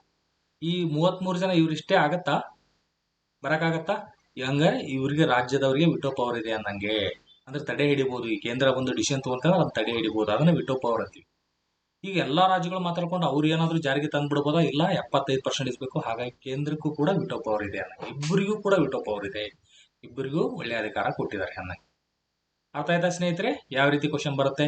ಇದೊಂದು ಕ್ವಶನ್ ಆನ್ಸರ್ ಮಾಡಿ ಈ ಕಮೆಂಟ್ ಸೆಕ್ಷನ್ ಅಲ್ಲಿ ಕಮೆಂಟ್ ಮಾಡ್ತಾ ಹೋಗಿ ಸ್ನೇಹಿತರೆ. ಇದನ್ನ ಯೂಟ್ಯೂಬ್ ಅಲ್ಲಿ ಇದನ್ನ ಕ್ಲಾಸ್ ಆಗ್ತಾ ಇದ್ದೇನೆ. ಇದನ್ನ GST council has decided 4-tier structure of taxation to cover most goods and services. Which of the following is the correct group of these 4 types? ಹೆಚ್ಚಿನ ಸರಕು ಮತ್ತು ಸೇವೆಗಳ ಒಳಗಳಲ್ಲೂ GST ಕೌನ್ಸಿಲ್ 4 ಹಂತದ ತೆರಿಗೆ ವಿಧಿಸಲು ನಿರ್ದೇಶಿಸಿದೆ. ಈ 4 ಹಂತ ಸರಿಯಾದ ಯಾವುದು? 5, 10, 15, 20 ಆ ತರ ಯಾವ್ದನ್ನೋದು ನೀವು ಫಾಲೋ ಮಾಡ್ತಾ ಹೋಗಿ. ಓಕೆ, ಕ್ಲಾಸ್ ಇಷ್ಟ ಆಗಿದ್ರೆ ನೀವು ಕಮೆಂಟ್ ಸೆಕ್ಷನ್ ಹೇಳ್ತಾ ಹೋಗಿ ಸ್ನೇಹಿತರೆ. ಇದೇ ರೀತಿ ನಿಮಗೆ ಹೆಚ್ಚಿನ ಕ್ಲಾಸ್ಗಳನ್ನು ಕೂಡ ತರ್ತಾ ಹೋಗ್ತೀನಿ. ಜಾಸ್ತಿ ಜನ ಈ ಕ್ಲಾಸ್ಗಳನ್ನು ನೋಡಿ ನಿಮ್ಮ ಸ್ನೇಹಿತರಿಗೆ ಕಳಿಸಿ. ಇದರ ಸಬ್ಸ್ಕ್ರೈಬರ್ಗಳು ಜಾಸ್ತಿ ಆಗ್ತಾ ಹೋದ್ರೆ, ಕ್ಲಾಸ್ಗಳು ಜಾಸ್ತಿ ನೀವು ನೋಡ್ತಾ ಹೋದ್ರೆ, ಇಷ್ಟಪಡ್ತಾ ಇದ್ರೆ ನಾನು ಕೂಡ ಹೆಚ್ಚಿನ ಕ್ಲಾಸನ್ನು ಮಾಡ್ತೀನಿ. ಯಾಕಂದ್ರೆ ಇವೆಲ್ಲ ಮಾಡ್ಬೇಕಂದ್ರೆ ಬೇರೆ ಬೇರೆ ಕಡೆಯಿಂದ ಮಾಹಿತಿ ತಗೊಂಡು ನಿಮಗೆಲ್ಲ ಇಷ್ಟು ಕಷ್ಟಪಟ್ಟು ಹೇಳಿ ಮತ್ತೆ ನಿಮ್ಗೆ ಲಾಕ್ ಆಗಿಲ್ಲ, ನಾವ್ಯಾಕೆ ಮಾಡೋದು ನಡಿ ಅಂತ ಆ ಥರ ಬಿಟ್ಟು ಬಿಡೋದಾಗ್ತದೆ. ನಿಮ್ಗೆ ಇನ್ನೂ ಡಿಟೇಲ್ ಆಗಿ ಈ ಥರ ಸಂಕಟಿ ಸರ್ ಅಕಾಡೆಮಿಯಲ್ಲಿ ಪರ್ಫೆಕ್ಟ್ ಆಗಿ ಹೇಳ್ತಾ ಹೋಗ್ತೀನಿ. ಎಕನಾಮಿ ಇರ್ತದೆ, ಪಾಲಿಟಿ ಇರ್ತದೆ. ಈ ಥರ ಒಂದು ಸಲ ನೀವು ಕಲ್ತು ಬಿಟ್ರೆ ನನ್ನ ಕಡೆಯಿಂದ ಈ ಸಬ್ಜೆಕ್ಟ್ಗಳನ್ನ ಪೂರ್ತಿ ಏನೂ ಗೊತ್ತಿಲ್ಲ ನಿಮಗಂದ್ರೂ ಪೊಲೀಸ್ ಕಾನ್ಸ್ಟೇಬಲ್ ಇಂದ ಹಿಡಿದು DC ಎಕ್ಸಾಮ್ ವರೆಗೂ ಪರ್ಫೆಕ್ಟ್ ಆಗಿ ಹೋಗ್ತೀರಿ. ನೀವು ಆರ್ಟ್ಸ್ ಬ್ಯಾಕ್ಗ್ರೌಂಡೇ ಇದ್ರು ಕೂಡ ಪಾಲಿಟಿ, ಈ ತರ ಎಕನಾಮಿ ಅವರು ನೀವು ಸ್ವಲ್ಪ ಚೆನ್ನಾಗಿ ಓದಿರ್ತೀರಿ. ಬಟ್ ಅಲ್ಲಿ ಓದಿದ್ದೇ ಬೇರೆ, ಇಲ್ಲಿ ಕಾಂಪಿಟೇಟಿವ್ ಎಕ್ಸಾಮ್ ಬರೋದೇ ಬೇರೆ. ಈ ಬೇರೆ ಬೇರೆ ಬ್ಯಾಕ್ಗ್ರೌಂಡ್ ಇದ್ದವ್ರಿಗೂ ಕೂಡ ನಿಮ್ಗೆ ಏನೋ ಇಂಜಿನಿಯರ್ ಬ್ಯಾಕ್ಗ್ರೌಂಡ್ ಸ್ವಲ್ಪ ಕಷ್ಟ ಅನಿಸುತ್ತೆ ಸ್ಟಾರ್ಟಿಂಗ್ ಅಲ್ಲಿ. ತುಂಬಾ ಈಸಿಯಾಗಿ ನಿಮ್ಗೆ ಅರ್ಥ ಆಗೋ ರೀತಿ ಹೇಳ್ತಾ ಹೋಗ್ತೀನಿ. ಓಕೆ, ಸಂಕಟಿ ಸರ್ ಅಕಾಡೆಮಿ ಆ್ಯಪ್ ಬರ್ತದೆ, ಅದನ್ನ ಡೌನ್ಲೋಡ್ ಮಾಡ್ಕೊಂಡು ಈ ಕ್ಲಾಸ್ಗಳನ್ನು ನೋಡ್ತಾ ಹೋಗಿ. ಚೆನ್ನಾಗಿ ಓದಿ ಸ್ನೇಹಿತರೆ, ಕಷ್ಟಪಟ್ಟು ಓದಿ. ಮುಂದೆ ನೀವು ಡೆವಲಪ್ ಆಗುವಂತ ಸಮಯ ಬರ್ತದೆ. ಈಗ ಬರೀ ದೇಶ ಡೆವಲಪ್ ಆಯ್ತು, ರಾಜ್ಯ ಡೆವಲಪ್ ಆಯ್ತು, ಅವೆಲ್ಲ ಕತೆ ಬಿಟ್ರೆ ಫಸ್ಟ್ ನೀವು ಡೆವಲಪ್ ಆಗಿ, ಅವಾಗ ಇನ್ನೂ ರಾಜ್ಯಗಳು ಅವು ಡೆವಲಪ್ ತಾನೇ ಆಗ್ತಾವೆ. ಇಂಡಿವಿಜುವಲ್ ಪ್ರತಿಯೊಬ್ಬರು ಡೆವಲಪ್ ಆಗ್ತಾ ಹೋದ್ರೆ ನಮ್ಮ ದೇಶಗಳು ಕೂಡ ಡೆವಲಪ್ ಆಗ್ತಾ ಹೋಗ್ತದೆ. ಈಗ ನಾವು GDP ಎಷ್ಟಿದೀವಿ? 4th ಪ್ಲೇಸಿಗೆ ಬಂದಿವಿ. ಈಗ ಯಾರನ್ನ? ಜಪಾನ್ 5ನೇ ಪ್ಲೇಸಿಗೆ ಅವ್ರನ್ನ ಹೊಡೆದಾಕಿ ಬಂದ್ವಿ. ಅದಕ್ಕೆ ಮೊದಲೇಕ 6ನೇ ನಂಬರ್ UK ಇದ್ರು, ಅವ್ರನ್ನ ಹೊಡೆದ್ಬಿಟ್ಟು 5ಕ್ಕೆ ಬಂದಿದ್ವಿ. ಈಗ ಜಪಾನ್ ಅವ್ರನ್ನ ಹೊಡೆದ್ಬಿಟ್ಟು ಇಲ್ಲಿ 4 ಇಂಡಿಯಾ ಬಂದಿದೆ. ಈಗ ಮುಂದೆ 3ನೇ ನಂಬರ್ ಯಾರಿದ್ದಾರೆ? ಜರ್ಮನಿ ಇದಾರೆ. ಇವ್ರನ್ನ ಇನ್ನು 2-3 ವರ್ಷದಲ್ಲಿ ಅವ್ರನ್ನ ಹೊಡೆದ್ಬಿಟ್ಟು ನಾವು 3ನೇ ನಂಬರ್ಗೆ ಬರ್ತೀವಿ, ಜರ್ಮನಿ. ಈಗ ಫಸ್ಟ್ ಯಾರು? First USA, second China. ಇವ್ರನ್ನಂತೂ ಟಚ್ಚೇ ಮಾಡೋಕ್ಕಾಗಲ್ಲ, ಅಷ್ಟು ಮುಂದೆ. ಬಟ್ ಭಾಳ ಅಂದ್ರೆ ಏನು ಕತೆ ಹೇಳ್ಬೋದು ಅಷ್ಟೇ. ನಮ್ಮ ದೇಶ ಒಂದು ದಿನ ಫಸ್ಟ್ ಆಗುತ್ತೆ, ಯಾವತ್ತು ಜೀವನದಲ್ಲಿ ಲೈಫಲ್ಲಿ ಆಗಕ್ಕೆ ಸಾಧ್ಯನೇ ಇಲ್ಲ ಇಂಡಿಯಾ ಫಸ್ಟ್. ಯಾಕಂದ್ರೆ ಇವ್ರು ಆಲ್ರೆಡಿ $30 ಟ್ರಿಲಿಯನ್ ಇದ್ದಾರೆ, ಚೈನಾ 20 ಇದ್ದಾರೆ, ನಾವಿರೋದು ಬರೀ 4 ಟ್ರಿಲಿಯನ್. ಆದ್ರೂ ಬರ್ಬೋದಲ್ಲ, ಬರಕ್ಕಾಗಲ್ಲ. ಯಾಕಂದ್ರೆ ಪಾಲಿಟಿಕ್ಸ್ ಆ ಥರ ಇರ್ತದೆ. ಡೆಮೋಕ್ರಸಿ ಇದೆ ಇಂಡಿಯಾದಲ್ಲಿ, ಅಷ್ಟು ಈಸಿಯಾಗಿ ಬರಲ್ಲ. ಡೆಮೋಕ್ರಸಿ ಇದ್ರೆ ಒಳ್ಳೇದು, ಚೆನ್ನಾಗಿ ಆಗ್ಬೇಕು. ಬಟ್ ಈ ಒಂದು ಅಧಿಕಾರದ ಇದಕ್ಕೋಸ್ಕರ ಚೇಂಜಸ್ ಆಗಿ ಅಷ್ಟು ಈಜಿ ಇರೋದಿಲ್ಲ. ಬಹಳ ಟ್ರೈ ಮಾಡಿದಾಗ ಅಕಸ್ಮಾತ್ USA ಏನಾದ್ರು, ಚೈನಾ ಏನಾದ್ರು ಅವ್ರವ್ರ ಜಗಳ ಮಾಡೋದು ಏನಾದ್ರು ಹಾಳಾಗಿ ಇಬ್ಬರಲ್ಲಿ ಯಾರು ಹಾಳಾದ್ರೆ ಅವಾಗ ಏನೋ ಬರ್ಬೋದು. ಅದರ್ವೈಸ್ 3rd ಪ್ಲೇಸ್ ಫಿಕ್ಸ್ ನಮ್ದು. ಓಕೆ, ಬಟ್ ನೀವು ಎಕ್ಸಾಮಲ್ಲಿ ಹಿಂಗೆ ಬರೆಯೋಂಗಿಲ್ಲ. ಮತ್ತೆ ನಾವು ಬರೋಕೆ ಆಗಲ್ಲ ಅಂತ ಹಂಗೆ ರುಚಿಗಳಂಗಿಲ್ಲ. ನಾವು ಮುಂದೊಂದಿನ ತುಂಬಾ ಈ ಥರ ಎಲ್ಲ ಶಿಫಾರಸುಗಳನ್ನ, ನಮ್ಮ ಈ ಚೇಂಜಸ್ಗಳನ್ನ ಬದಲಾವಣೆ ಮಾಡ್ಕೊಂಡ್ರೆ ಜಗತ್ತಿನ ನಂಬರ್ 1 ಹಾಕಿ ಒಂದು ಬರಿಬೇಕು ನೀವು ಎಕ್ಸಾಮಲ್ಲಿ. ಬಟ್ ರಿಯಾಲಿಟಿ ಆ ಥರ ಇರಲ್ಲ. ಅಂದ್ರೂ ನೀವು ಬರಿತಾ ಹೋಗ್ಬೇಕು. ಯಾಕಂದ್ರೆ ಇವರು ಫಾಸ್ಟ್, ಅವ್ರೇನು ಮಲ್ಕೊಂತಾರೆ, ಹಾಸ್ಕೊಂಡು ಮಲ್ಕೊಂತಾರೆ ಅನ್ಕೊಂಡಿರಾ. ಫಸ್ಟ್ ಸೆಕೆಂಡ್ ರ್ಯಾಂಕ್ ಇದ್ದವರು 3rd ರ್ಯಾಂಕ್ ಬರೋಕೆ ಆರಾಮ್ ಇದ್ಬಿಡ್ತೀನಿ ಅಂತ ಇರ್ತಾರೆ ಯಾವತ್ತೂ ಅವರು. ಫಸ್ಟ್ ರ್ಯಾಂಕ್, ಸೆಕೆಂಡ್ ರ್ಯಾಂಕ್ ಇದ್ದವರು ಭಯಂಕರ, ಯಾವಾಗಲೂ ಅವರು ಟಾಪಲ್ಲಿ ಉಳಿಸ್ಕೋಬೇಕಂತ ಫೈಟ್, ನಮ್ಗಿನ ಭಯಂಕರ ಫೈಟ್ ಇದ್ದೇ ಇರ್ತದೆ. ಅವ್ರದ್ದು ಎಷ್ಟಿದೆ ನೋಡಿ, $30 ಟ್ರಿಲಿಯನ್ ಇದೆ US ಇದು. ಇವರು ಚೈನಾದವ್ರು $20 ಟ್ರಿಲಿಯನ್ ಇದೆ. ನಾವು ಬರೀ $4 ಟ್ರಿಲಿಯನ್ ಅಷ್ಟೇ ಇದೀವಿ. ಇವ್ರನ್ನ ರೀಚ್ ಆಗೋದು ಅಷ್ಟು ಈಸಿ ಅಲ್ಲ. ಆಗ್ಬೋದು ಇನ್ನು 30-40-50 ವರ್ಷಕ್ಕೆ ಬೇಕಾದ್ರೆ ಬಂದರೂ ಬರ್ಬೋದು ಹೇಳೋಕ್ಕಾಗಲ್ಲ. ಓಕೆ, ಸೊ ಚೆನ್ನಾಗಿ ಓದಿ ಸ್ನೇಹಿತರೆ. ಇವೆಲ್ಲ ಕ್ಲಾಸ್ಗಳನ್ನು ಈ ಥರ ಸಂಕಟಿ ಸರ್ ಅಕಾಡೆಮಿಯಲ್ಲಿ ಪರ್ಫೆಕ್ಟಾಗಿ ಹೇಳ್ತಾ ಹೋಗಿದ್ದೀನಿ. ನೀವು ಟೆಸ್ಟ್ ಸೀರೀಸ್ಗಳನ್ನು ಕೂಡ ಇನ್ನೂ ಹೆಚ್ಚಿನ ಕ್ಲಾಸ್ಗಳನ್ನು ಮಾಡ್ತಾ ಹೋಗ್ತೇನೆ. ನಾನು ಪರ್ಫೆಕ್ಟ್ ಆಗಿ ಹೋಗ್ತೀರಿ, ಅದು ಮಾತ್ರ ಗ್ಯಾರಂಟಿ. ನಿಮ್ಮ ಸ್ನೇಹಿತರು ಕೂಡ ಈ ಯೂಟ್ಯೂಬ್ ಚಾನಲ್ ಸಂಕಟಿ ಸರ್ ಅಕಾಡೆಮಿ ಅನ್ನೋ ಒಂದು ಯೂಟ್ಯೂಬ್ ಚಾನಲ್ ಇದೆ, ಟ್ವಿಟರ್ ಕೂಡ ಇದೆ, ಹೆಸರಿದೆ, ಆ್ಯಪ್ ಕೂಡ ಇದೆ, ಹೆಸರಿದೆ. ಇದನ್ನೆಲ್ಲ ಹೇಳ್ತಾ ಹೋಗಿ ಪರ್ಫೆಕ್ಟ್ ಆಗಿ ಹೋಗ್ತೀವಿ. Okay, thank you. ಮತ್ತೆ ಭೇಟಿಯಾಗೋಣ.